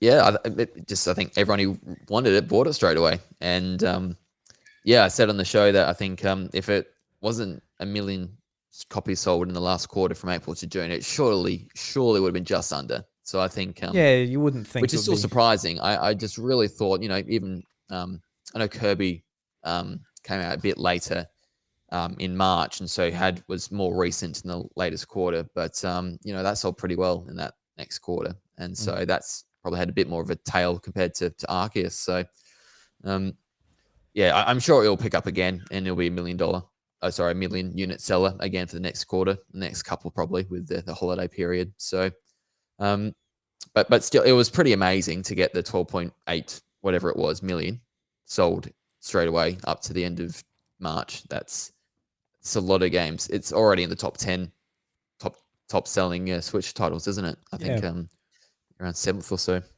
Yeah, and what sort of concerns me is just looking at these figures as well. Pokemon Brilliant Diamond and Shining Pearl, it's last quarter it sold 14.65 million. Now it's up to 17.79 million. So it's gone up like quite a few million. So people are seem to be more interested in Pokemon Brilliant Diamond and Shining Pearl, which, like, for me, the original Diamond and Pearl were great. The games that I played when I was a wee lad in primary school. But I feel like these remakes, they were just very cheaply made, and they didn't add anything to the original DS games that came out in 2006. So pretty disappointing on that front, just to be honest. Like Pokemon remakes, they always sort of enhanced the old games by quite a lot. And like for me, I was a big Generation 3 fan, and I didn't love Pokemon Alpha Sapphire and Omega Ruby, but you can at least acknowledge like that was a big step up from Game Boy Advance. Just like all the new Pokemon since those games released, the mechanics, the 3D graphics, some of like just the online play and everything, like it added a lot. But Brilliant Diamond and Shining Pearl, you didn't get any new Pokemon like from the generations onward, and online play was pretty non-existent. Like for the most part, like it didn't add anything apart from the underground stuff, which was kind of it was good, but it wasn't like amazing necessarily. But it seems like that style of Pokemon game might be more popular, and whether that's because there are two versions, people are double dipping a lot more than we think, or people just want that sort of classic experience more than the open area stuff in Legends Arceus. Yeah, I think a combination of that, and then I definitely think Arceus is definitely geared towards a slightly older demographic of player. I think Brilliant Diamond and Shining Pearl is a bit more traditional, isn't it? And I think the younger kids or people can more easily play it. And I think the Arceus one, it's a bit more. I heard it touted a bit more of a mature sort of offering, and so whether that kind of feeds into it, is that a reason why there's less sales? Maybe, but like it was 2 months later, and so very soon, and we already had. I know this doesn't count for much, but new Pokemon Snap came out earlier that year as well. So like there was a lot of Pokemon around that time, like a lot of releases, and so I reckon if it was a few months. I don't know if they did it a couple of months later, would that made a difference? Maybe, but again, like we've got Scarlet and Violet coming up, so be tough for them to try and maximize the sales and not try to cannibalize potential sales of other games. Yeah, it just makes me wonder, because it makes me a little bit worried, because I love the direction Pokemon Legends Arceus was sort of going, and as an older Pokemon fan, I've been saying for a while I would like an experience that sort of grows with me. And like I love Pokemon, I love going back to it, but I would like an experience that sort of grows up a little bit with me. And I think Legends Arceus was a pretty good push in that direction. But are there far less adults playing Pokemon than we think? Is it way more kids? Is that the reason why these were selling more? Because not a dual stick sort of control wise with the game, is that a hindrance to some people? I'm not sure, but it's interesting to keep an eye on, and I hope Game Freak sort of continues to do both, because I don't want to see another Pokemon Brilliant Diamond and Shining Pearl, like just with how they did that, just with it, like it was just pushed out, and at release it was broken as well. Like people were hacking it and cloning and doing all sorts of things in that game where it wasn't up to snuff. It was not up to snuff. No, that wasn't, and it is concerning as well. I agree. I hope with Black and White they do a better job of bringing it to modern gaming standards. I think that would be more preferred than what we got with Brilliant Diamond Shiny Pearl, which was serviceable enough, but just didn't add anything extra. So you just felt like you were playing a slightly more upscaled version of the same game. Whereas previous remakes have been that plus the more which you want. Looks like some of the other Pokemon games have only sold like a little bit more. Like Pokemon Sword and Shield's gone up a little bit, and Let's Go Eevee, Let's Go Pikachu, it's gone up a tiny bit as well. I wanted to get a physical copy of Let's Go Eevee because I collect the games on Switch, but I can't find a copy anymore. So I think that game's gone out of print. So that's probably enough. Yeah, it seems like, at least here in Australia, like Let's Go games don't seem to be in stores anymore. So that could be a reason why that game's slowing down. Because I think Let's Go Pikachu, Let's Go Eevee, it's always going to play a role for like a very accessible Pokemon experience. And there's always going to be people playing Pokemon Go who are like, they want to give the games a go. So it's always going to play a place there.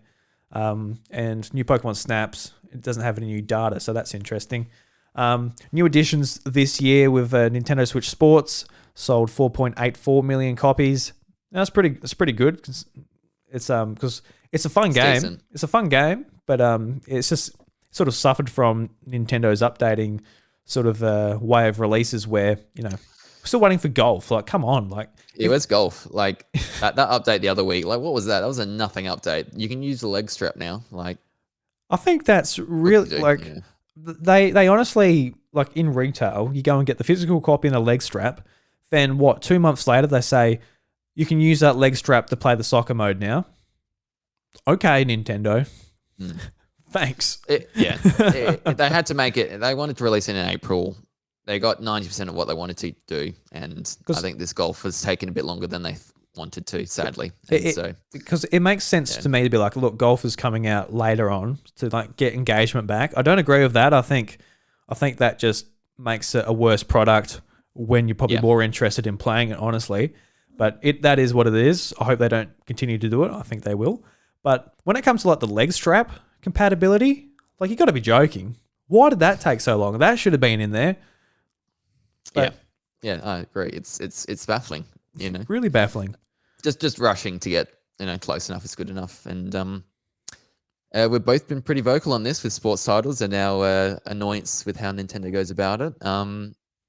And Strikers suffered the same fate, didn't it? It's undercooked, not quite what you want. And when you see the first wave of free downloadable content just adding characters that really don't add anything, it's makes you question how much did they have planned for this game? Did they always know it was going to be, or always plan for it to be as shallow as it is? So because speaking of like a good return for Nintendo, like Mario Strikers, it sold 1.91 million copies, and like that was like in a month.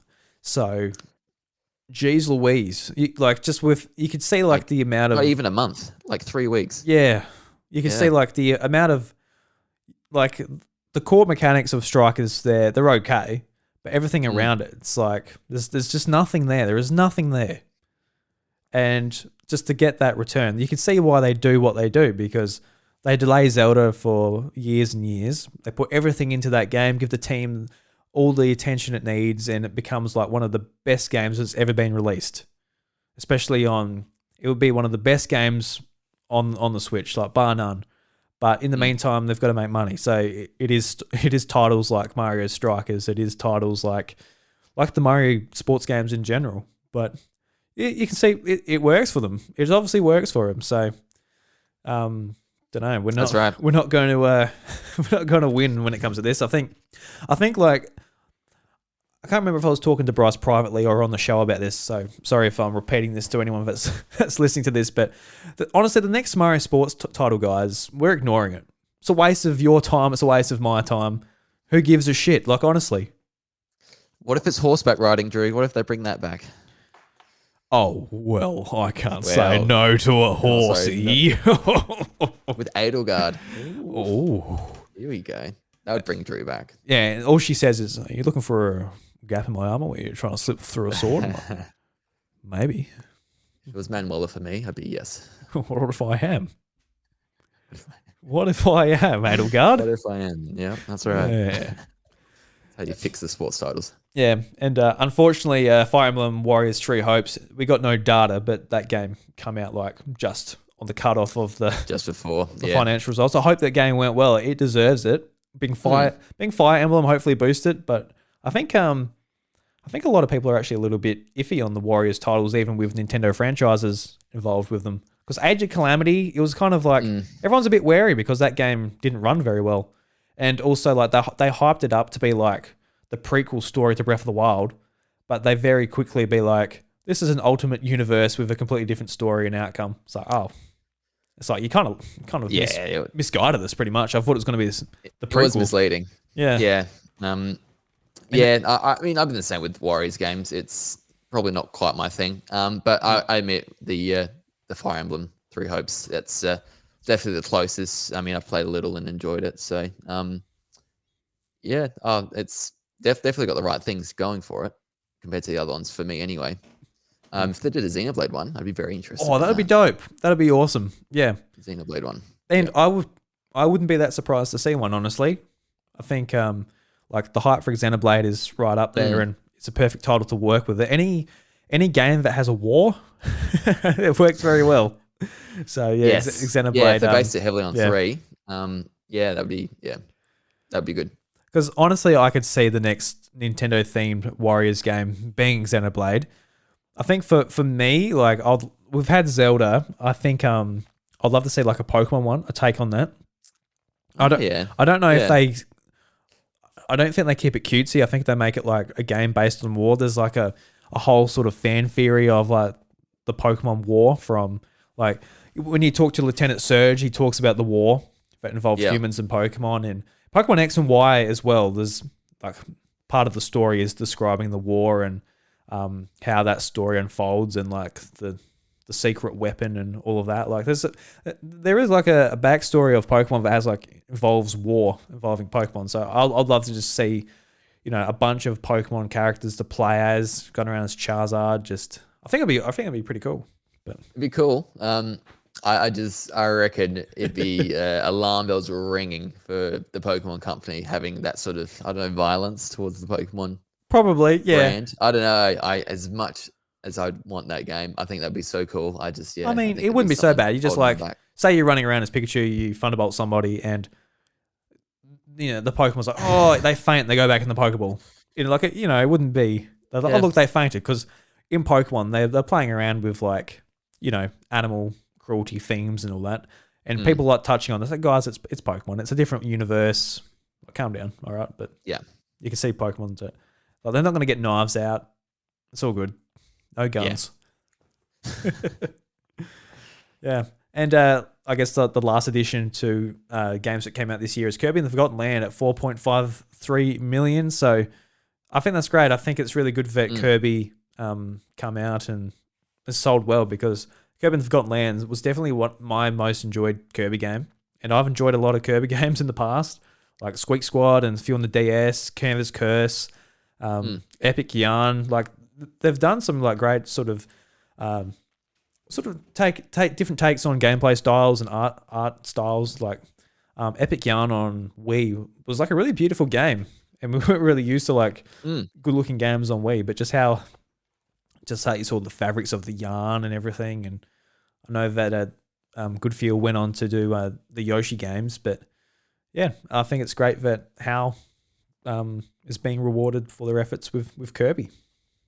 Yeah, no, it's great to see. Like, they finally took the plunge to 3D, and heck, they're selling copies of games, and it's at record highs. Wow, what an idea and a concept. So, took them long enough.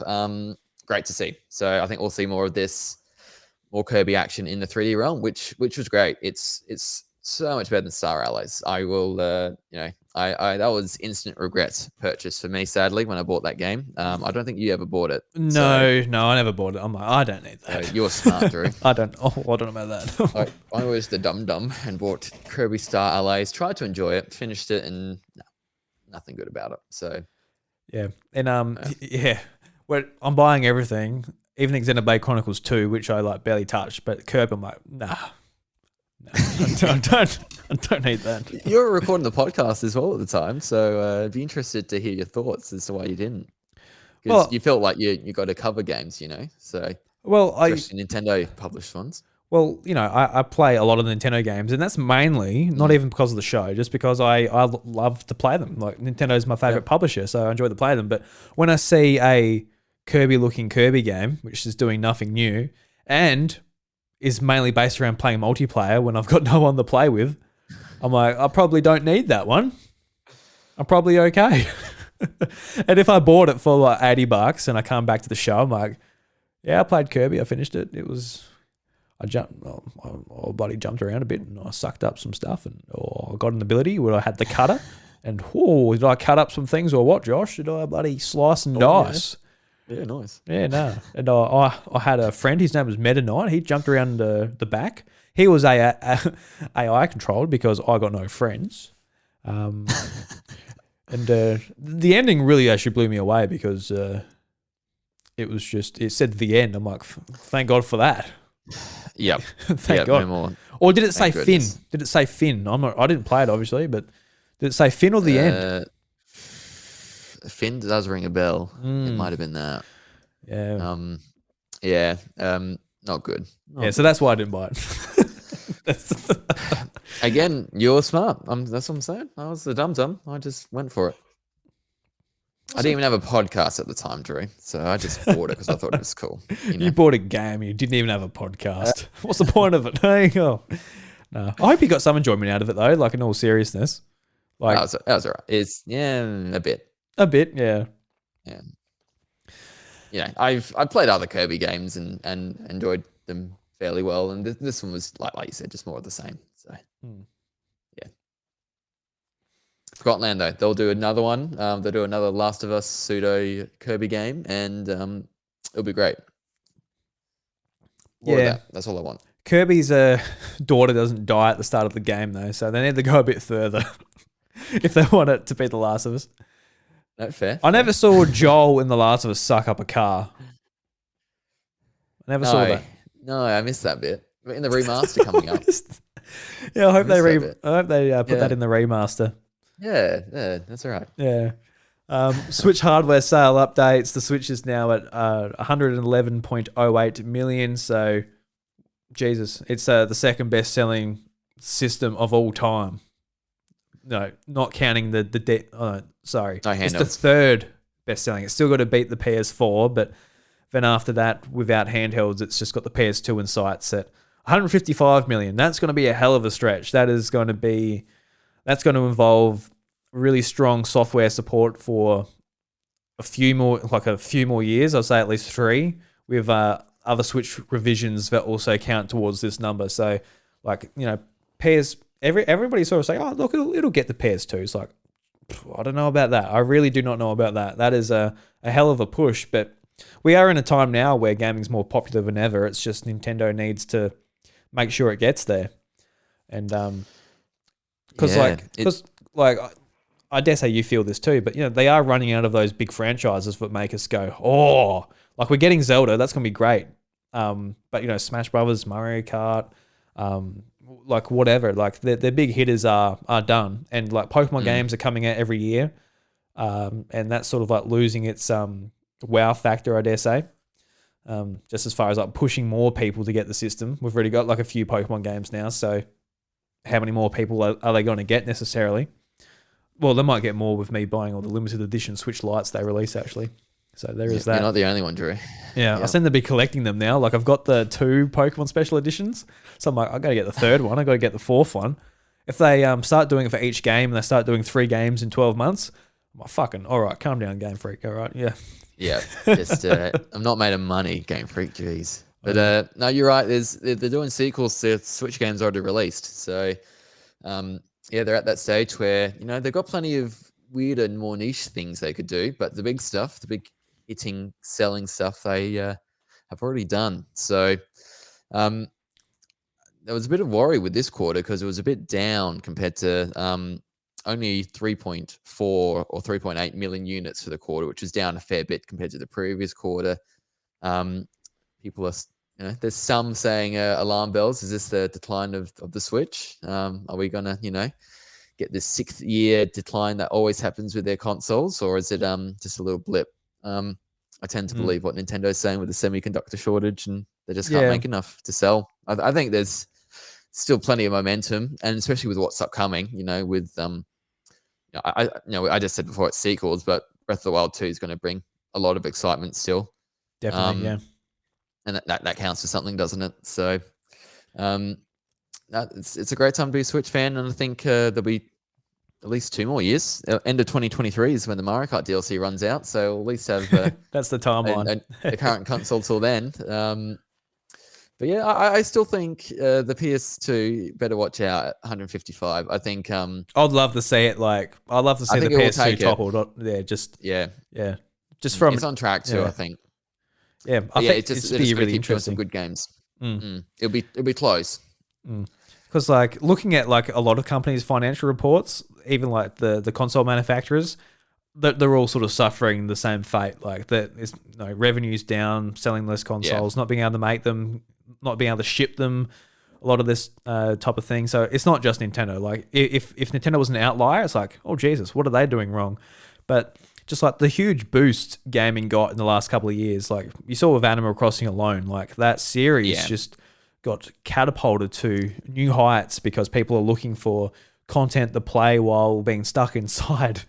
So of course now that things are starting to go back to normal and people are like, well, I can go back to my other hobbies or got other things to do rather than play games. Of course it's going to happen. Like it's not going to keep going up when people are just like, a lot of people probably just bought a Switch just for maybe a couple of games to play while being stuck inside, just being that bored, like they're looking for something to do. And you hit the nail on the head. It was 2 years of people stuck inside, and video games and consoles and units just skyrocketed. So it's to be expected that as the world opens up this year, things are going to be down. There's I've read lots of articles about how a lot of analysts think video games, the industry is recession proof, and we'll see. The next 12 months, we'll see, because I think the basis is people still want to be entertained. They'll still spend money on gaming, which is relatively affordable hobby-wise compared to other things in terms of the time and output you get, especially if you're there's certain JRPGs that you should play, Drew. 100+ hours of entertainment there. Oh, really? Well, which one would that be, Josh? No, I wouldn't know. Well, just play back the start of this episode and we'll revisit all that. But so you expect a bit of downturn. Nintendo's results are quite a lot better than the Sony and Microsoft ones for a comparison. Their drops, Sony's and Microsoft's drops in income, operating profit was more severe. So Nintendo's trying to buck the trend. Software sales were pretty good as well overall. They just can't make this stuff fast enough. Sorry. So they're doing all right. Not worried just yet. No, definitely not. I think they're doing okay. Doing okay. But it's interesting too, just with like the breakdown of the hardware sales, where the normal Switch sold basically a bit over 1 million copies, then the Switch Lite didn't sell 1 million since the last quarter, but the OLED went up a couple of million. So more people are opting for the OLED model, whether that's just because people are upgrading or people are saying like, look, I will get the OLED as my first Switch because that's the new model. I know like one of my friends, I saw her in EB Games picking up a Switch, and that was her very first game console was the Switch OLED. Never had a game console. Her parents wouldn't let her play video games when she was a kid, and I think she just felt like playing some games. So when I saw her in... Stuff it, Mum and Dad, we're going to get one. Yeah, well, she just got married and she's my age, so she's 28, so I think her parents can't stop her from playing those devil video Definitely games. Not now. Yeah, you playing those Mario Karts, love.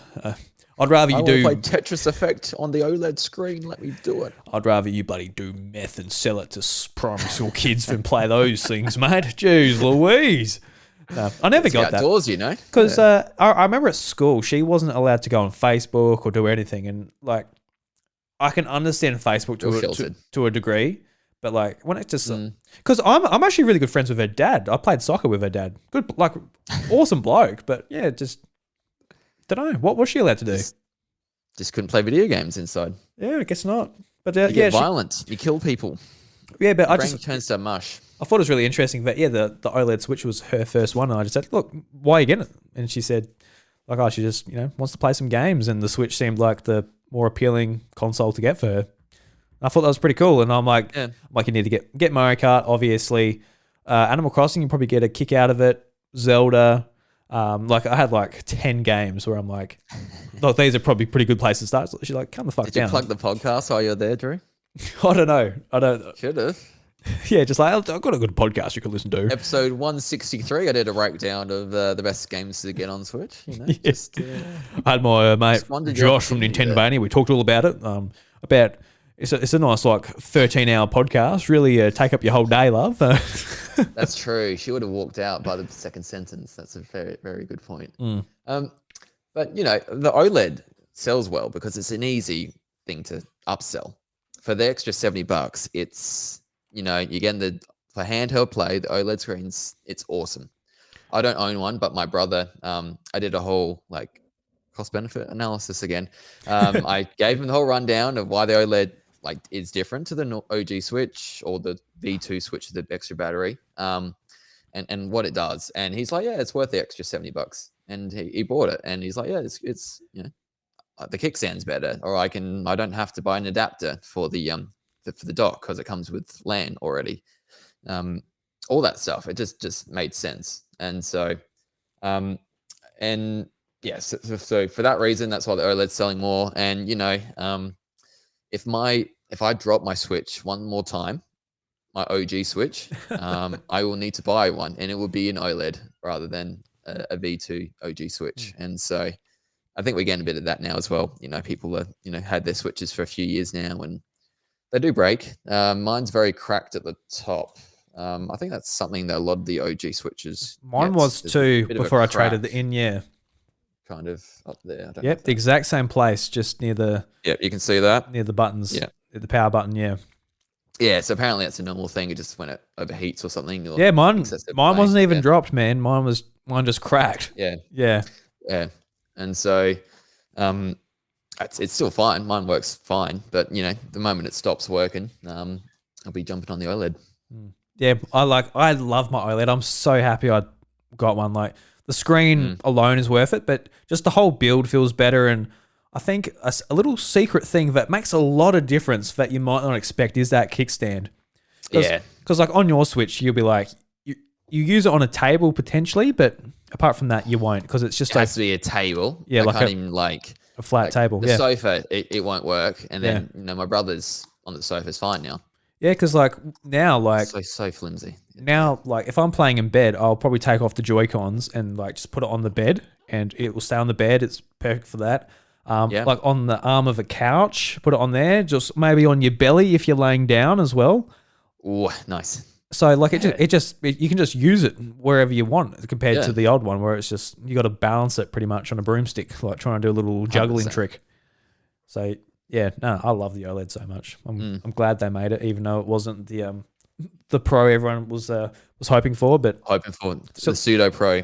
It's I love the Joy-Cons, the white ones, because they're different, and I don't have them, and that's another reason I would buy the OLED. But do they get dirty? Like everything white, gaming related, like even my suitcase I fly to the airport is white, and it gets incredibly dirty. Yeah. So, do these get dirty, these Joy-Cons? No, they don't actually, because that's one thing on the Switch Lite I'm a little bit concerned about, because all the buttons and the sticks are white, and they get dirty because they're rubber, and they're the type of rubber that, like, if you got dirty thumbs, which like even if you're like eating Doritos, even if like you have a shower and that, like you still got like dead skin and stuff that comes off as you're having friction among these like inputs, so.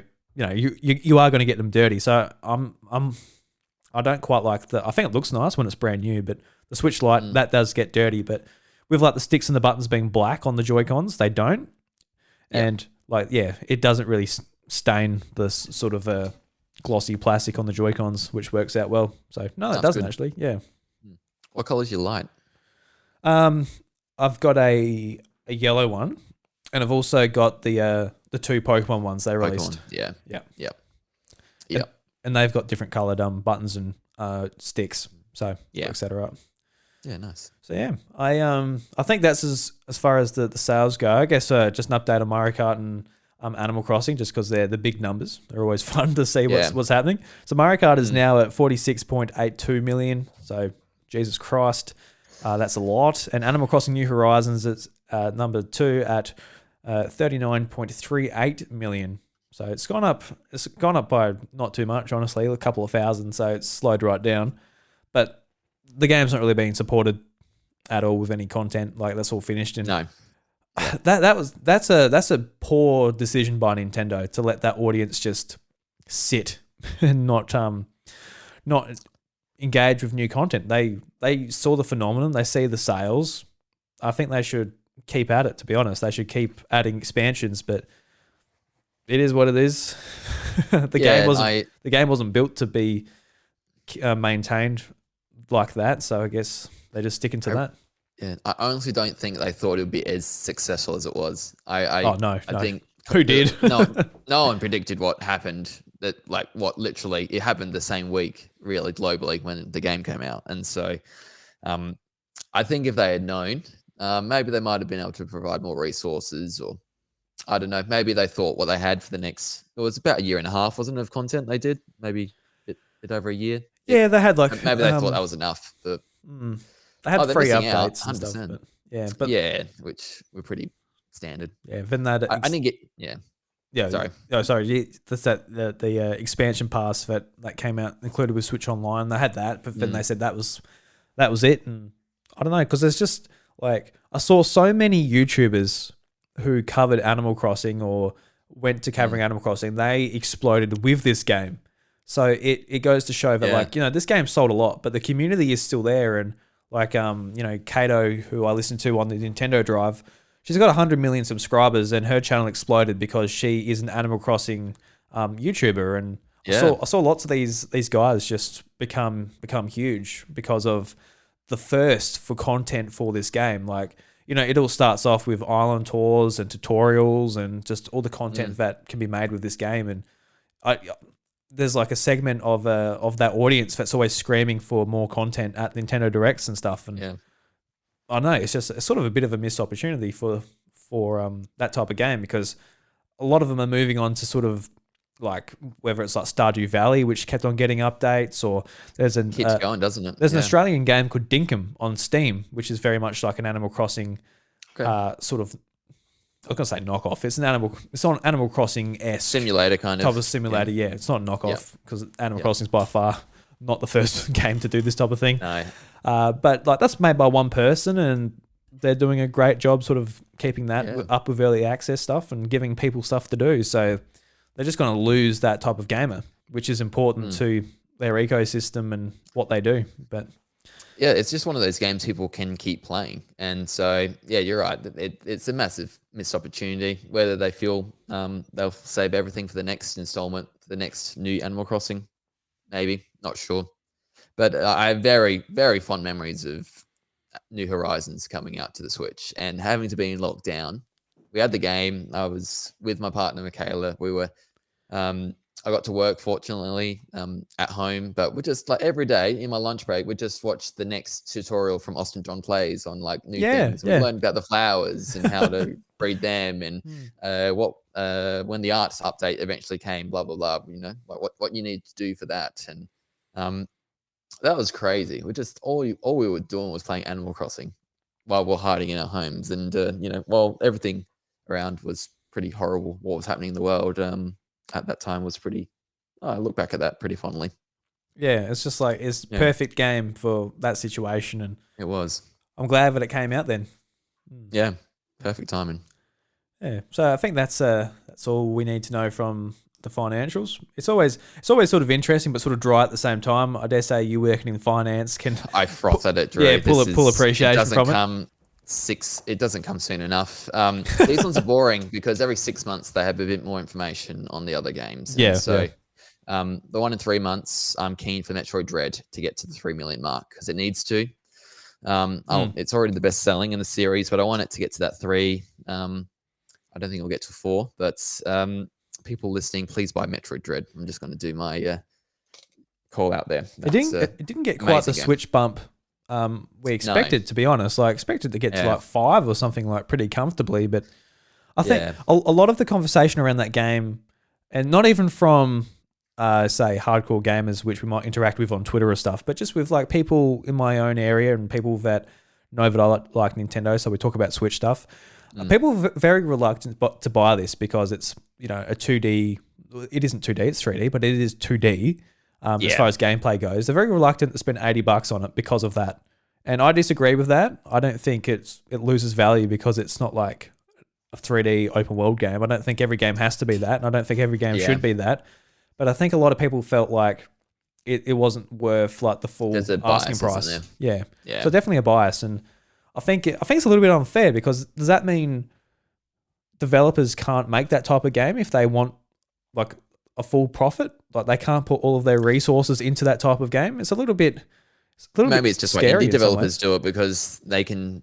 You know, they can't do the big 3D ones, and so they're, you know, resigned to do the 2D ones, and created that niche. So, because I'll just say to anyone that thinks that way, which is fine, because like $80 here in Australia, it's a lot of money to spend on that, and at the time, like there's a lot of stuff to buy on Switch, so you got to make your money work for you and play what you enjoy. But saying that a game like Metroid Dread can't be full price, that just says to Nintendo, we have to make an open world game or something big for you to spend that much money, and you don't really want it to be that all the time. And sometimes you might get duds like Mario Strikers where they kind of take a lend of you, to be honest, take a lend of your fandom and your money. But at the same time, they outsource Metroid Dread to Mercury Steam, and they made a really quite wonderful classic Metroid game. And I think it was like honestly worth $80. Oh, it was. It's As a Metroid fan, it's so well made. As a lover of Metroidvanias, it's up there. It's one of my all-time favorites. And Mercury Steam have just absolutely mastered the genre now, and I want them doing all the future 2D Metroids, whatever happens next. But I do think when Prime 4 comes out, people will buy more copies of it. I think so too. Like it's just going to be the whole 3D thing, and it'll sell 4 to 5.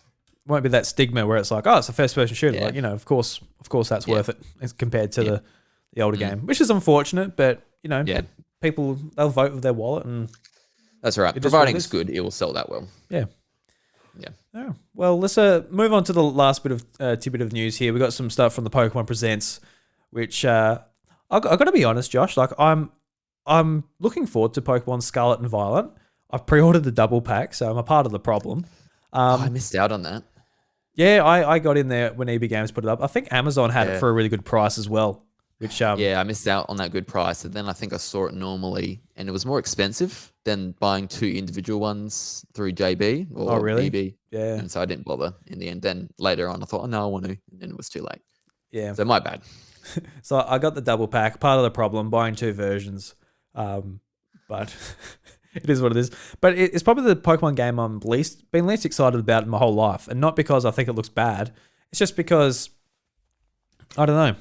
I think it might be a fact that I played Legends Arceus earlier this year, and it also might be that I just wish Game Freak would take some of the feedback they got from their previous game and utilize it in this a little bit. But just with the time in between, obviously that's going to be nothing. This game's already been in production for years, so it doesn't quite matter. But I'm really intrigued by it. Like the new Pokemon look great. I love how they basically outlined how the game works with the different stories. You can pick a path to go down, and you can do any at any time, and the gyms work in any order. And I thought that was really cool because when we heard open world, we sort of assumed like, oh, we go to the gyms, any order, we finish the game.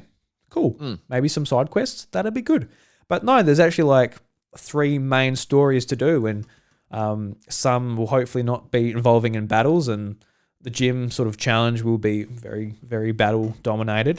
And I actually really like the sound of that. I think it sounds really interesting how they'll implement that. So looking forward to November just for that aspect alone. That has me very interested. But also they've shown off the brand new mechanic, which, what is it called? Terrestrial Phenomenon, which is interesting because just to put it out there were a lot of leaks for this game, and this presents made it very apparent that these leaks are 100% real. So be very careful. Yes. This leaked. I couldn't help myself. I went and checked out a couple of screenshots. So I saw like, at the time it's just like Pokemon turn into crystals. It's like, okay. But it seems pretty interesting how they have like different forms, and they're not like crazy like Mega Evolutions or even Gigantamax, but like they show like the starters like what's its name? I forgot their names actually. Fuecoco, Sprigatito, Quaxley. All I had in my mind was Ducklet. Ducklet is a different Pokemon. Different one, yes. Yeah. Not even a starter, no. But the starters have like their own forms with like flowers popping out their head, water spurt coming out their head. And it's just like, it seems pretty interesting how they have like different types as well. And you can have rare forms where they'll have different types. That's intriguing from a collector's aspect, going around getting like different types as well. Kind of like, I guess like different Pokemon, they could possibly have the ability to Gigantamax into like a different form compared to just Dynamax. So it's a little bit similar to that, how they have their own sort of rareness to them. And if you find them in a raid battle, you'll be able to do that. And I guess it's, before I yammer on too much, what did you think of the presents, and are you sort of excited for the Generation 9 games? Yeah, I'm excited for them. I think this feels more different than what Sun and Moon was to Sword and Shield, and so I feel like we're getting the proper step.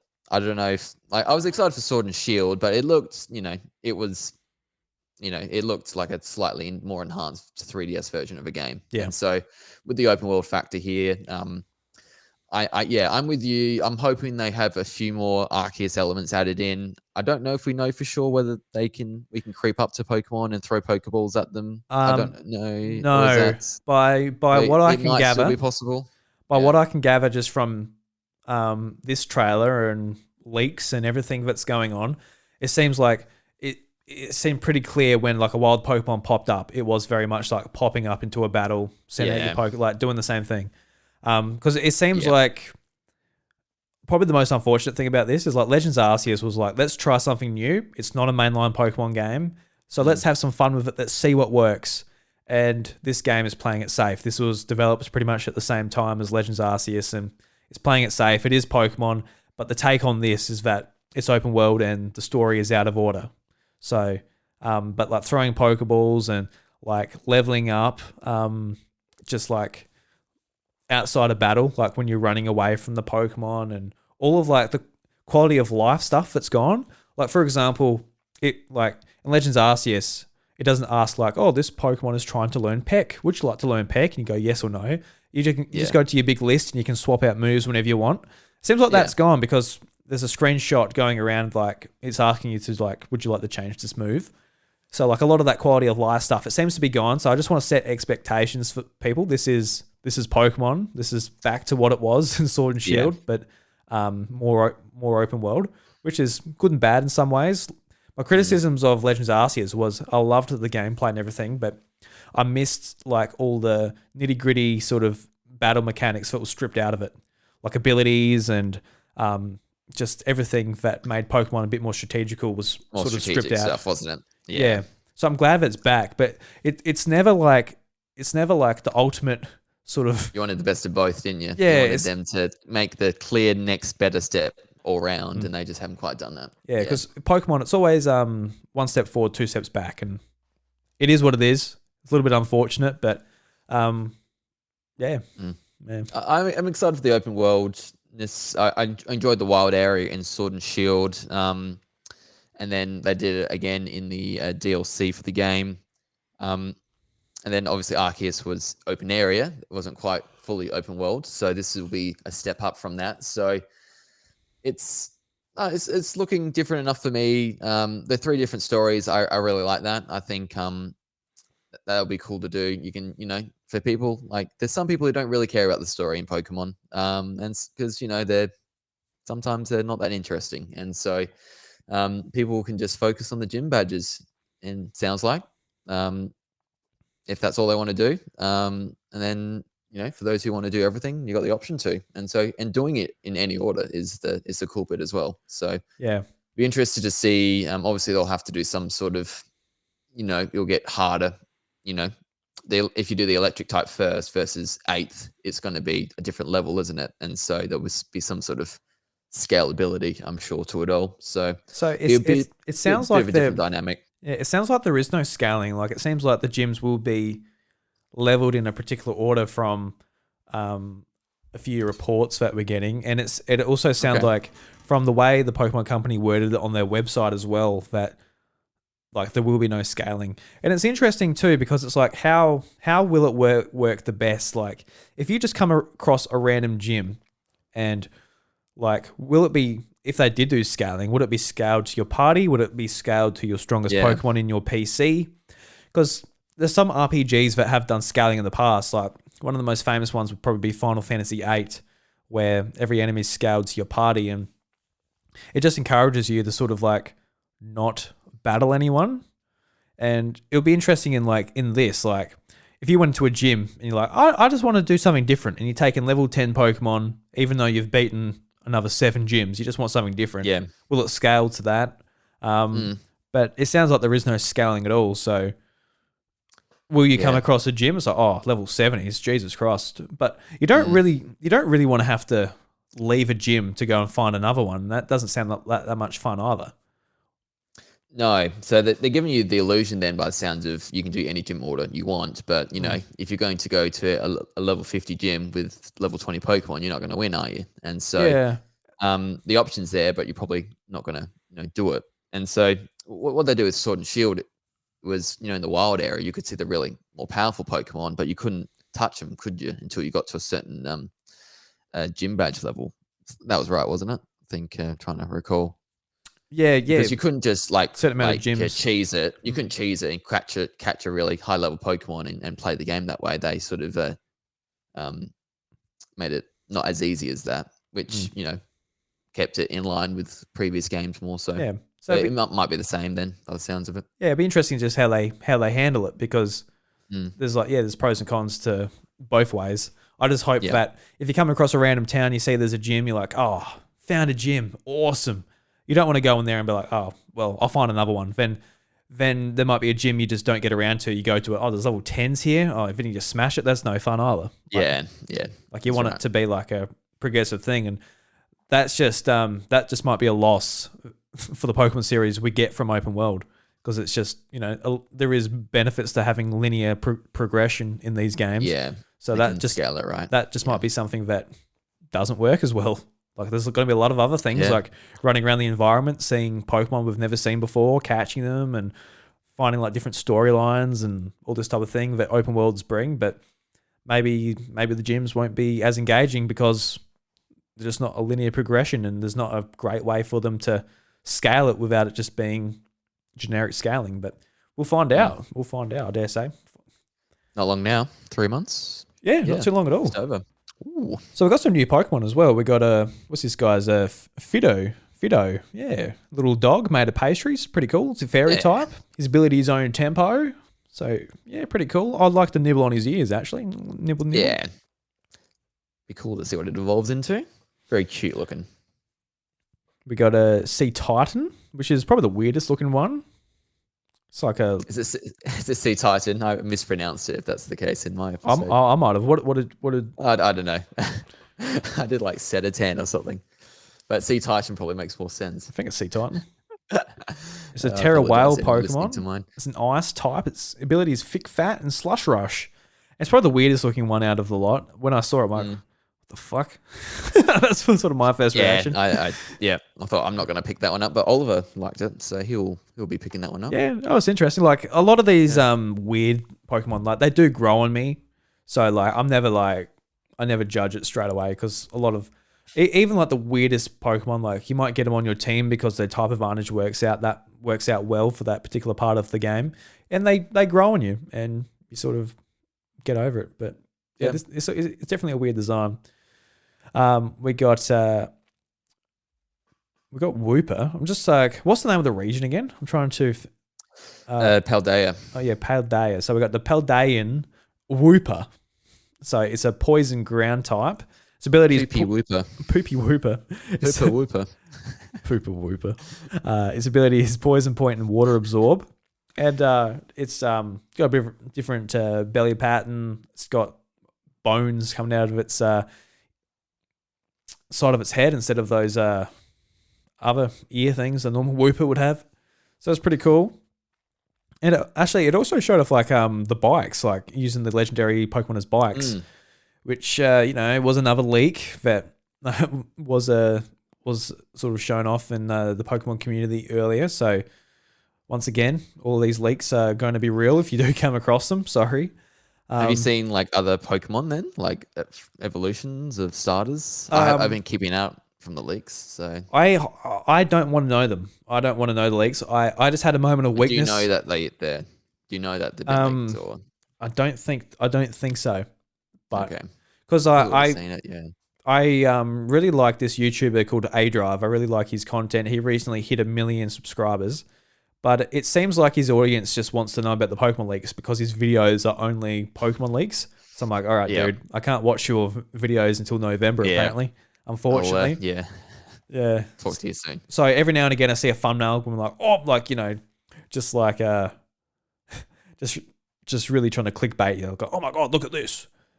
It's like, oh, okay. I don't want to know that. I'll be right. Yeah. He's pretty good though, because like some YouTubers just put it right in the thumbnail, but he puts it behind a silhouette and a question mark and all this. It's like just to get your attention type of thing. But yeah, I'm like, I don't need to know. Like, there's a part of me that wants to, but people who don't.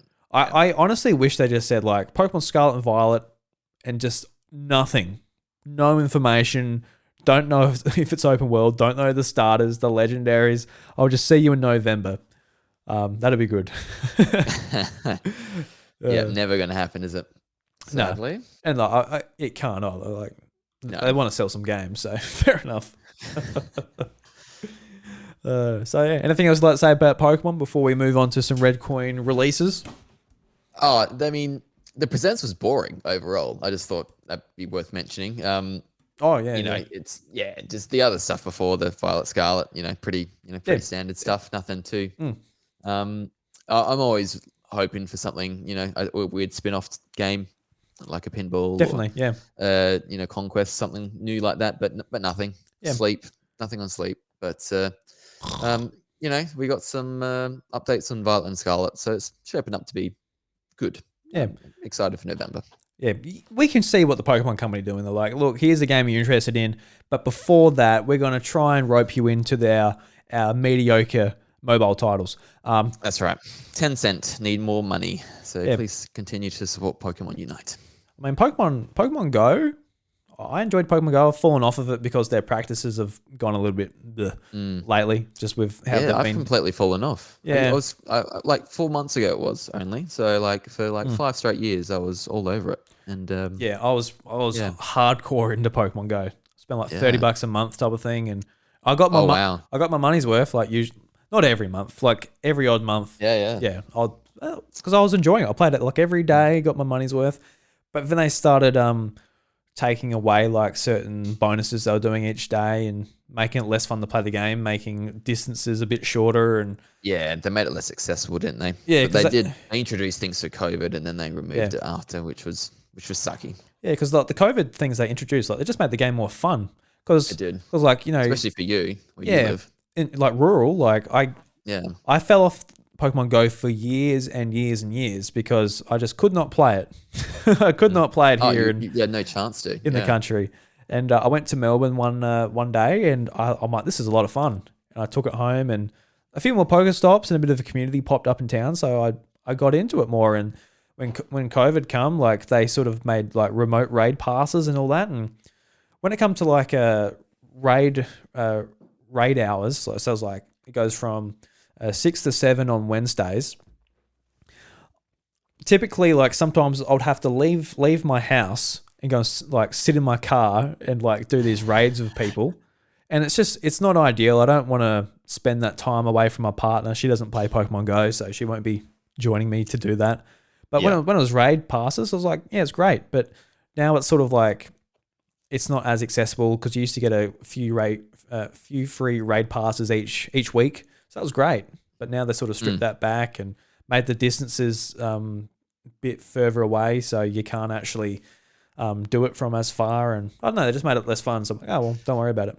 But I'd really like to understand why, because I just thought that's just a cool thing to keep people playing. So keep it in. But they've tried to monetize it by the sounds of it. Yeah, no, they want people to go out and mingle so other people can physically see you playing Pokemon Go. And it's a bit like Street Pass. Like, it's a good reason to just get your 3DS out there so other people go, "Wow, you got a 3DS? Cool, that looks like fun. I'll buy that." But, yeah. Because it was great doing those community hours on the Wednesday, 6 o'clock in the city, because I'd finished work and great. Did legendaries there, and there's just like 20 people. Like, we're all like sussly, like, yeah, you're playing Pokemon Go, and so we're just like randomly standing in Rundle Mall. People are walking past. I'm just in the corner there. Just don't look at me. I'm just swirling, trying to catch this Lugia or something. And of course, so many legendaries doing that. I'm very jealous. So much better in the city. I know. I'm very jealous. Like, every now and again when I went up there, I was up there one year for AvCon, and after AvCon, I was by myself. I can't remember why I was by myself. Was I up there by myself that year? I think I was. Yeah, went by myself. I think a friend went with me one day, and the other days I just did my own thing. I filled in the day. I was still in the podcast at the time, so I was doing something. But yeah, I'm like, oh, I'm in the city. I'll play Pokemon Go, because I didn't have a car, so I was waiting for someone to come pick me up, and I was running up and down Rundle Mall, just looking for an Arcanine. I think I saw an Arcanine. I'm like, where's that? So I looked on Apple Maps, like, where is it? It's like, there it is. So like, you go and track it down. It was so much fun, yeah. But Pokemon Go was like back in the day as well. Just awesome fun when everyone was playing it. Like 2016, everyone, like people like at work, just like I never thought would play it, were downloading it, and those apps where you could see where the Pokemon were located on the stops. We'd go to a place near one of Adelaide's beaches, and so many people would be there, and then it would be like a massive Dratini spot. And so people would be there trying to get there. But there was one Pokemon stop on the beach area. A Dratini appears, everyone rushes to it, and it's just chaos. I just 100 people like running towards it. I even saw a bike try to go there on his bicycle, and he fully stacks it on the sand, because bikes on sand don't work. There's a time and a place. It's just people are crazy for it. So I know another fond memory. Like Nintendo gaming. My town, very small, about 5,000 people. And Pokemon Go, like at night time, where it was usually dead quiet, there were cars going up, and the town was still alive, and you could tell people were playing Pokemon Go, because you open the website and there was like a particular place, like, oh my God, there's a Vulpix. Never saw a Vulpix in Pokemon Go before. So all these cars are heading out, like, we're all in this Facebook group together, like there's a Vulpix, at this area, and there's a convoy going out to this area. We all get out, like, there it is. And it was unreal, man. Like, my whole soccer team, people that had never owned a Nintendo console or into Pokemon, all playing this. Like, it just... all playing it, It blew me away, yeah.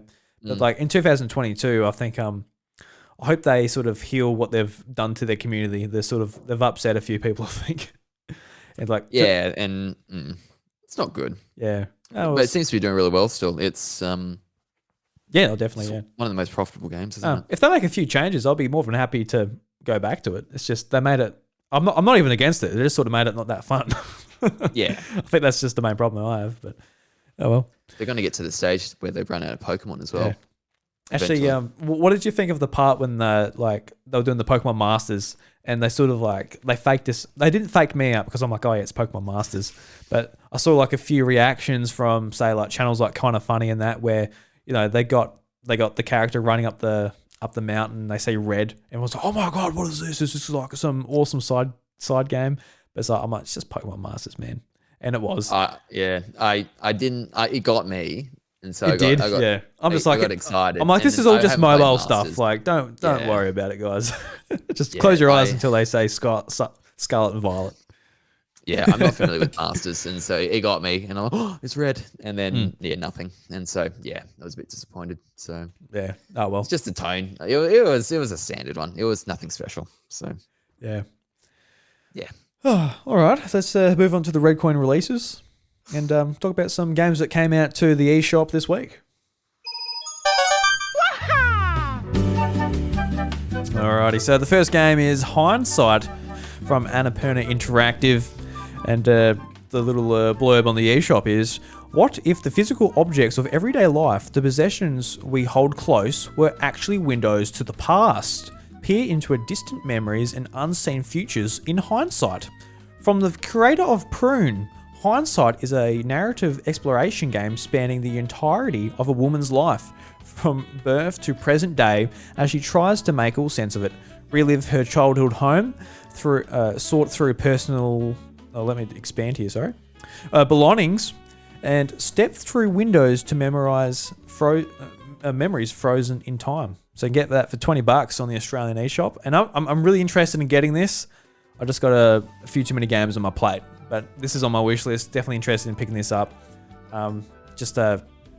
I'm pretty intrigued actually. Like hindsight, I think we can all sort of relate to just looking back and go, oh, I should have done this, should have done that, and it's like just having like that through, someone's whole life. I reckon it's gonna be really interesting. A cool little game to play on Switch. It's I think it's a Switch console exclusive, and it's also on iOS and Android and devices like that. But pretty keen to pick this one up. It's Annapurna as well. Exactly. That's why it was at their showcase, actually, which I probably should have brought up on the show, actually. Very interesting showcase with some great games. Been playing a lot of the stuff from them with Stray and The Artful Escape. Really a big fan of Annapurna in recent times. So, yeah, I'm keen to try this. Have you seen this game at all, Josh? Or no, never seen it. So it looks like Untitled Goose Game with the graphics. Kind of, yeah. Just that like minimal sort of cell shaded look, yeah. Yeah, that's it. So, it looks really good. Let's remind ourselves of all the things we've regretted in our lives. That'll be fun. Good point. Did you have any you want to go through as well, or did you pick out any games? I did. Where did I put the notes? I had them somewhere here.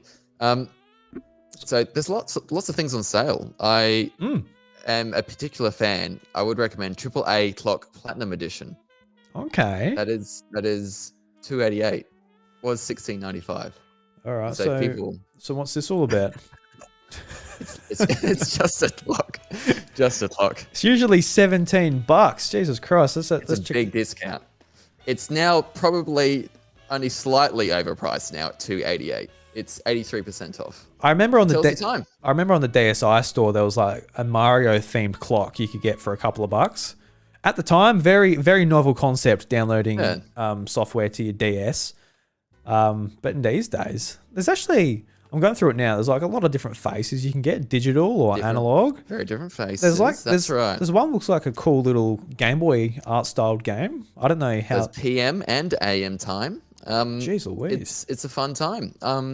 If you want to, if you got a spare Switch like you do, Drew, and want to have it displaying the time somewhere, just be the one to get. 83% off. Get it while you can.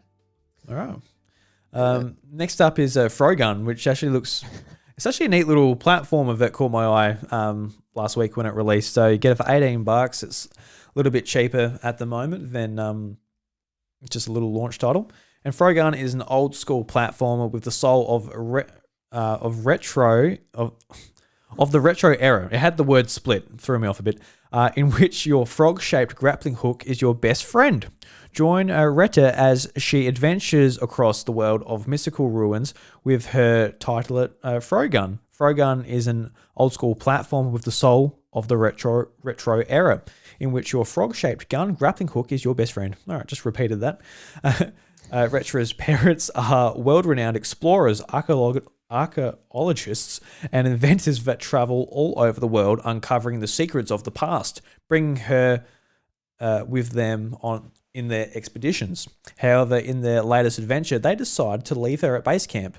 The Beelzebub ruins are said to be too dangerous. For 3 whole days she waits, her pride hurt and bored her out of her mind, until she realized if they haven't returned yet, something must have happened to them. In a hurry, she grabs her parents' last invention, the Frogun, and heads to the ruins to rescue them and prove that she's capable as them. Jesus Christ. You got a jet going over your head or what? Oh, yeah. Sorry. I live near the airport. Oh, okay. Yeah, it's been great with COVID, sorry, but now it's starting to get noisy again. I'm sorry, I've ruined Redcoin releases. No. It's just like I just finished. Went, boom, oh, Jesus Christ. Yep, Yeah, that's me at 5:45 in the morning every morning. So this game, it looks pretty cool. It's like a bit of an isometric platformer, and like the art style is actually really interesting. It's a harken back to maybe like even like PlayStation 1 games, some of like Crash Bandicoot with like a sort of a nice modern take on that type of art style. Very sharp edges, bright and colorful, running around, collecting coins, and using that grappling hook to do sort of platforming maneuvers to get through the level. I looked up I think it was a Game Explain review. I think they thought it was awesome, but I think some of the controls as far as the grappling lock-on become an issue in sort of some harder levels. But something I want to check out. It's just, I've got a lot of my gaming plate. So, don't know. Is it on sale at release or is it? Yeah, it's 20% off. So it's $4.50 off. So not a bad pickup. If you're in the mood for a platformer, you want to support an indie dev, I think this is seems like a pretty interesting game. Did you have another one, Josh? Is it just new releases or it can be anything on sale? Oh, it can be whatever you want, man. Whatever you want. We've got no rules here. Oh, thank you. That's good. Let me change the method of the topic. We brought up a few hentai games the other week that came to Switch. You got Fire Emblem. You don't need them now. Damn straight. I saw on the eShop Bioshock the collection. That's 80% off now. So that's cheap. Super cheap. Oh god, it's cheap. $17.99. So for all 3 games, that's cheap. So if you're going to get on the Switch, now's the time.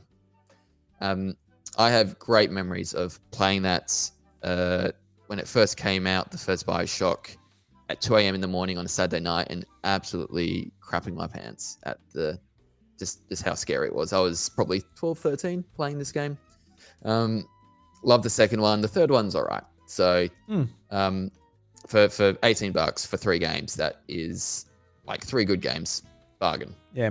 Would recommend. Bioshock is a massive pile of shame game for me. Oh, really? Never touched it. No, I've touched it. My first non-Nintendo console was an Xbox 360, and Bioshock was one of the ones I really wanted to play. But I did not have a HD TV. I had like a small hand-me-down TV from my granddad's place. I can't remember how big it was, but it wasn't very big. And playing those era games sort of made for HD TVs and SD. I couldn't read the text. I honestly couldn't. I couldn't see. I couldn't play it. Yeah, it was unplayable. It's so hard. So I never played much more than 2 hours, and I never really got back to it. But I bought it on Switch. Like Bioshock, it's been on sale quite a bit on Switch. So I picked up Bioshock 1 and Bioshock Infinite, and they are games like top of my backlog that I want to go back and play. I've got them downloaded on my Switch. So yeah, I definitely want to get these played. I've got them on PlayStation, Switch, and PC actually. Because PlayStation, it was on PlayStation Plus. Switch, I got it for like $13 for like each game. Is it on Plus? Is it or like the Deluxe or? Yeah, sorry, PlayStation. Extra. No, what was it? It was on PlayStation Plus at one point. Like just the like Game of the Month or something. Yeah, Game of the Month, and I think it's on. Yep. I think it's on Extra. Okay. The collection. Oh no, it's Deluxe because that's. I feel it's Deluxe. It's technically a retro game because it's a PS3 game. Technically, as far as those things go, but yeah, I've got a lot of places to play it. I just got to play it, but just do it. Yeah. I was thinking like it's a little bit different to a lot of the games I want to play, which are a lot of like RPGs. So it might be a good game to sort of put in between. Yeah. It's got a bit of the RPG mechanic to it. Yeah. But it's leveling up. But yeah, I get what you mean. It's predominantly a first person. It's not turn-based and that type of thing. Yeah. Oh, playing it for the first time. Oh, I envy you. It's just a very surreal experience. I think a lot of people where I listen talk about it, be like, oh, I wish I could just relive that. I'm like, yeah, that's me. I can relive it. Got to live it for the first time. And that was a great pick, Josh. I've got a pick, which I don't know much about, but it looks interesting to me. It looks a little bit similar to Hindsight. The game is South of the Circle. Get it for $17.55, 10% off.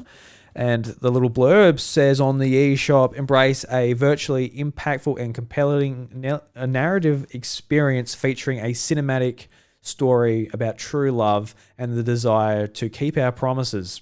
South of the Circle is an emotion. I think this just repeats it, but sorry. South of the Circle is an emotional narrative experience with a deep, multi-layered cinematic story. The main plot asks questions about the consequences of life choices, pursuing either career or love, maneuvering between now and the past.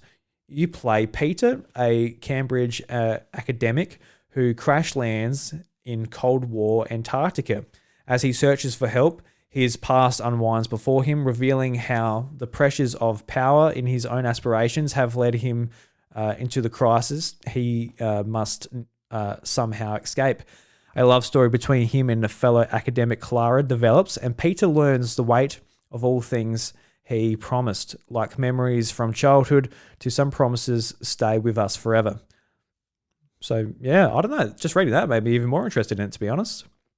Yeah, it looks great. It's I'm very interested in this now. Thank you for bringing my attention to it. Okay, be good one to play with Michaela, I think. Yeah, like I just like I love these experiences which they don't take your whole week. They don't take super long to get through, but I think a lot of them just really leave you with a feeling of impact. Especially since like when you're making the decisions yourself, it sort of just resonates a little bit more. So yeah, it's published by 11-Bit Studios as well, which is a name I haven't heard of before, but seems interesting. So I haven't played it, but it just from checking it out looks interesting. So yeah. Yeah, it's 24% off as well if you've downloaded Beat Cop and Children of Mortar as well. So that's interesting. A discount. I think other games. I have Children of Mortar, I think. Do you? Okay, so 24% off for you then instead of 10. Nice, very nice. You have to get it now.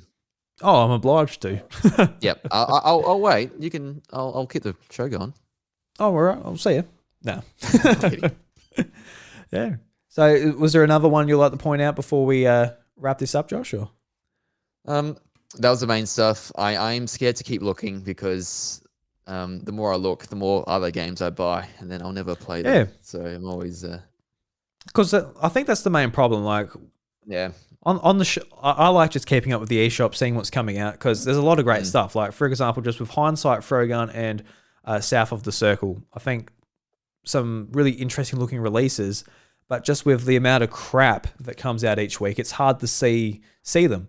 And I think like for me, where I check the eShop and just check out what's going on. But Vooks.net does a great job of compiling these each week.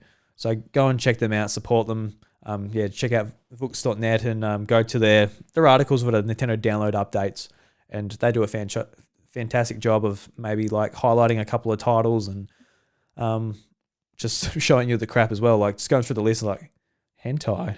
Why is there a hentai game? There's more hentai games on Switch than you'd like to know.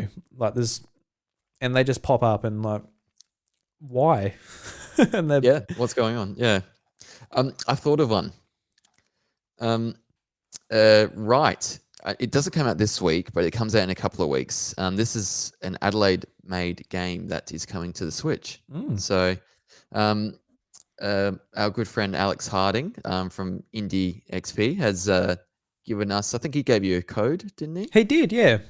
Yeah, and I've played a little bit of this, and so not a lot, but it's a platformer with lots of little levels. They take like 20 seconds to complete, maybe a minute if you want to collect everything. And I'm really enjoying it actually. So very early in, and I can tell it's going to get hard because there's so many levels. And it's going to get to a stage where it's just going to be so many things to avoid and dodge. But yeah, not out for another couple of weeks. But yeah.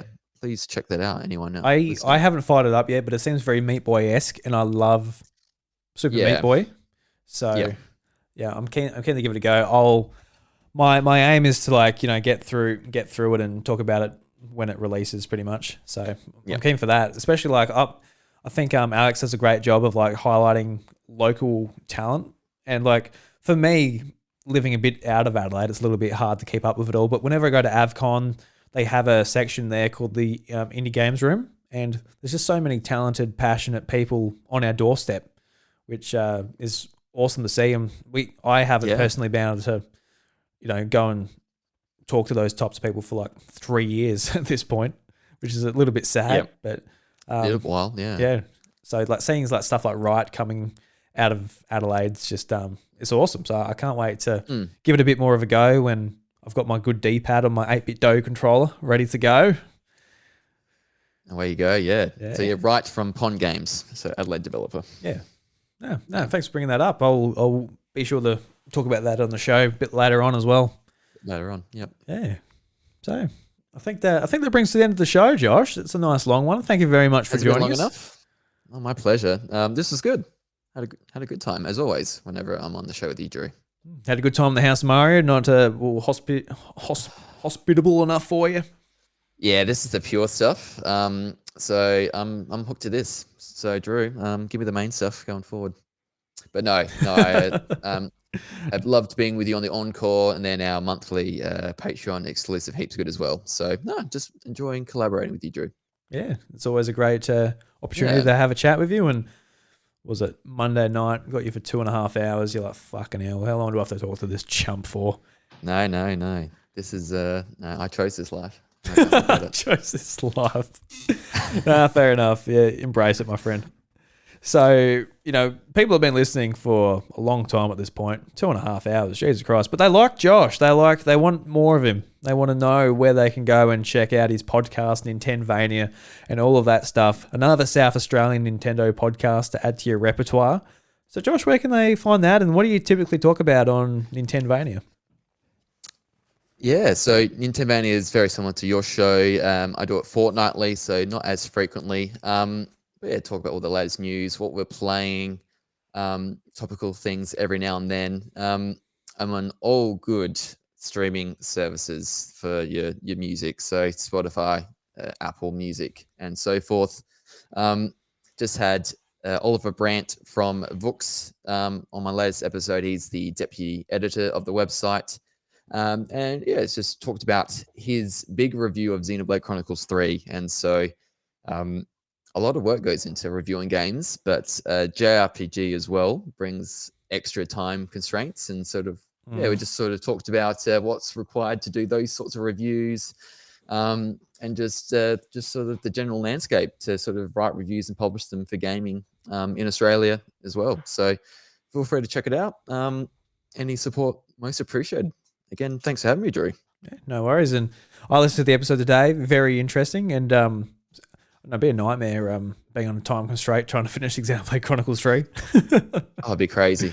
Luckily, he said he got given plenty of time, but there's been definitely occasions where that's not the case, and you got to weigh up sleep or playing a game to review it in time. Oh, God. Yeah. I'll stick to podcasting, I think. Yeah. Oh, that gives me anxiety just thinking about it. Everybody, thank you very much for listening to episode 230 of The House of Mario. Be sure to go and check out NintenVania. Even if it's just a favour for old Drewy, go and check out NintenVania, please. Oh, thank you. Just go and check it out. That's all you need to know. But until next time, guys, the doors to The House of Mario, they're closed. Get out of here, Josh. Time to go home. Yep, bedtime.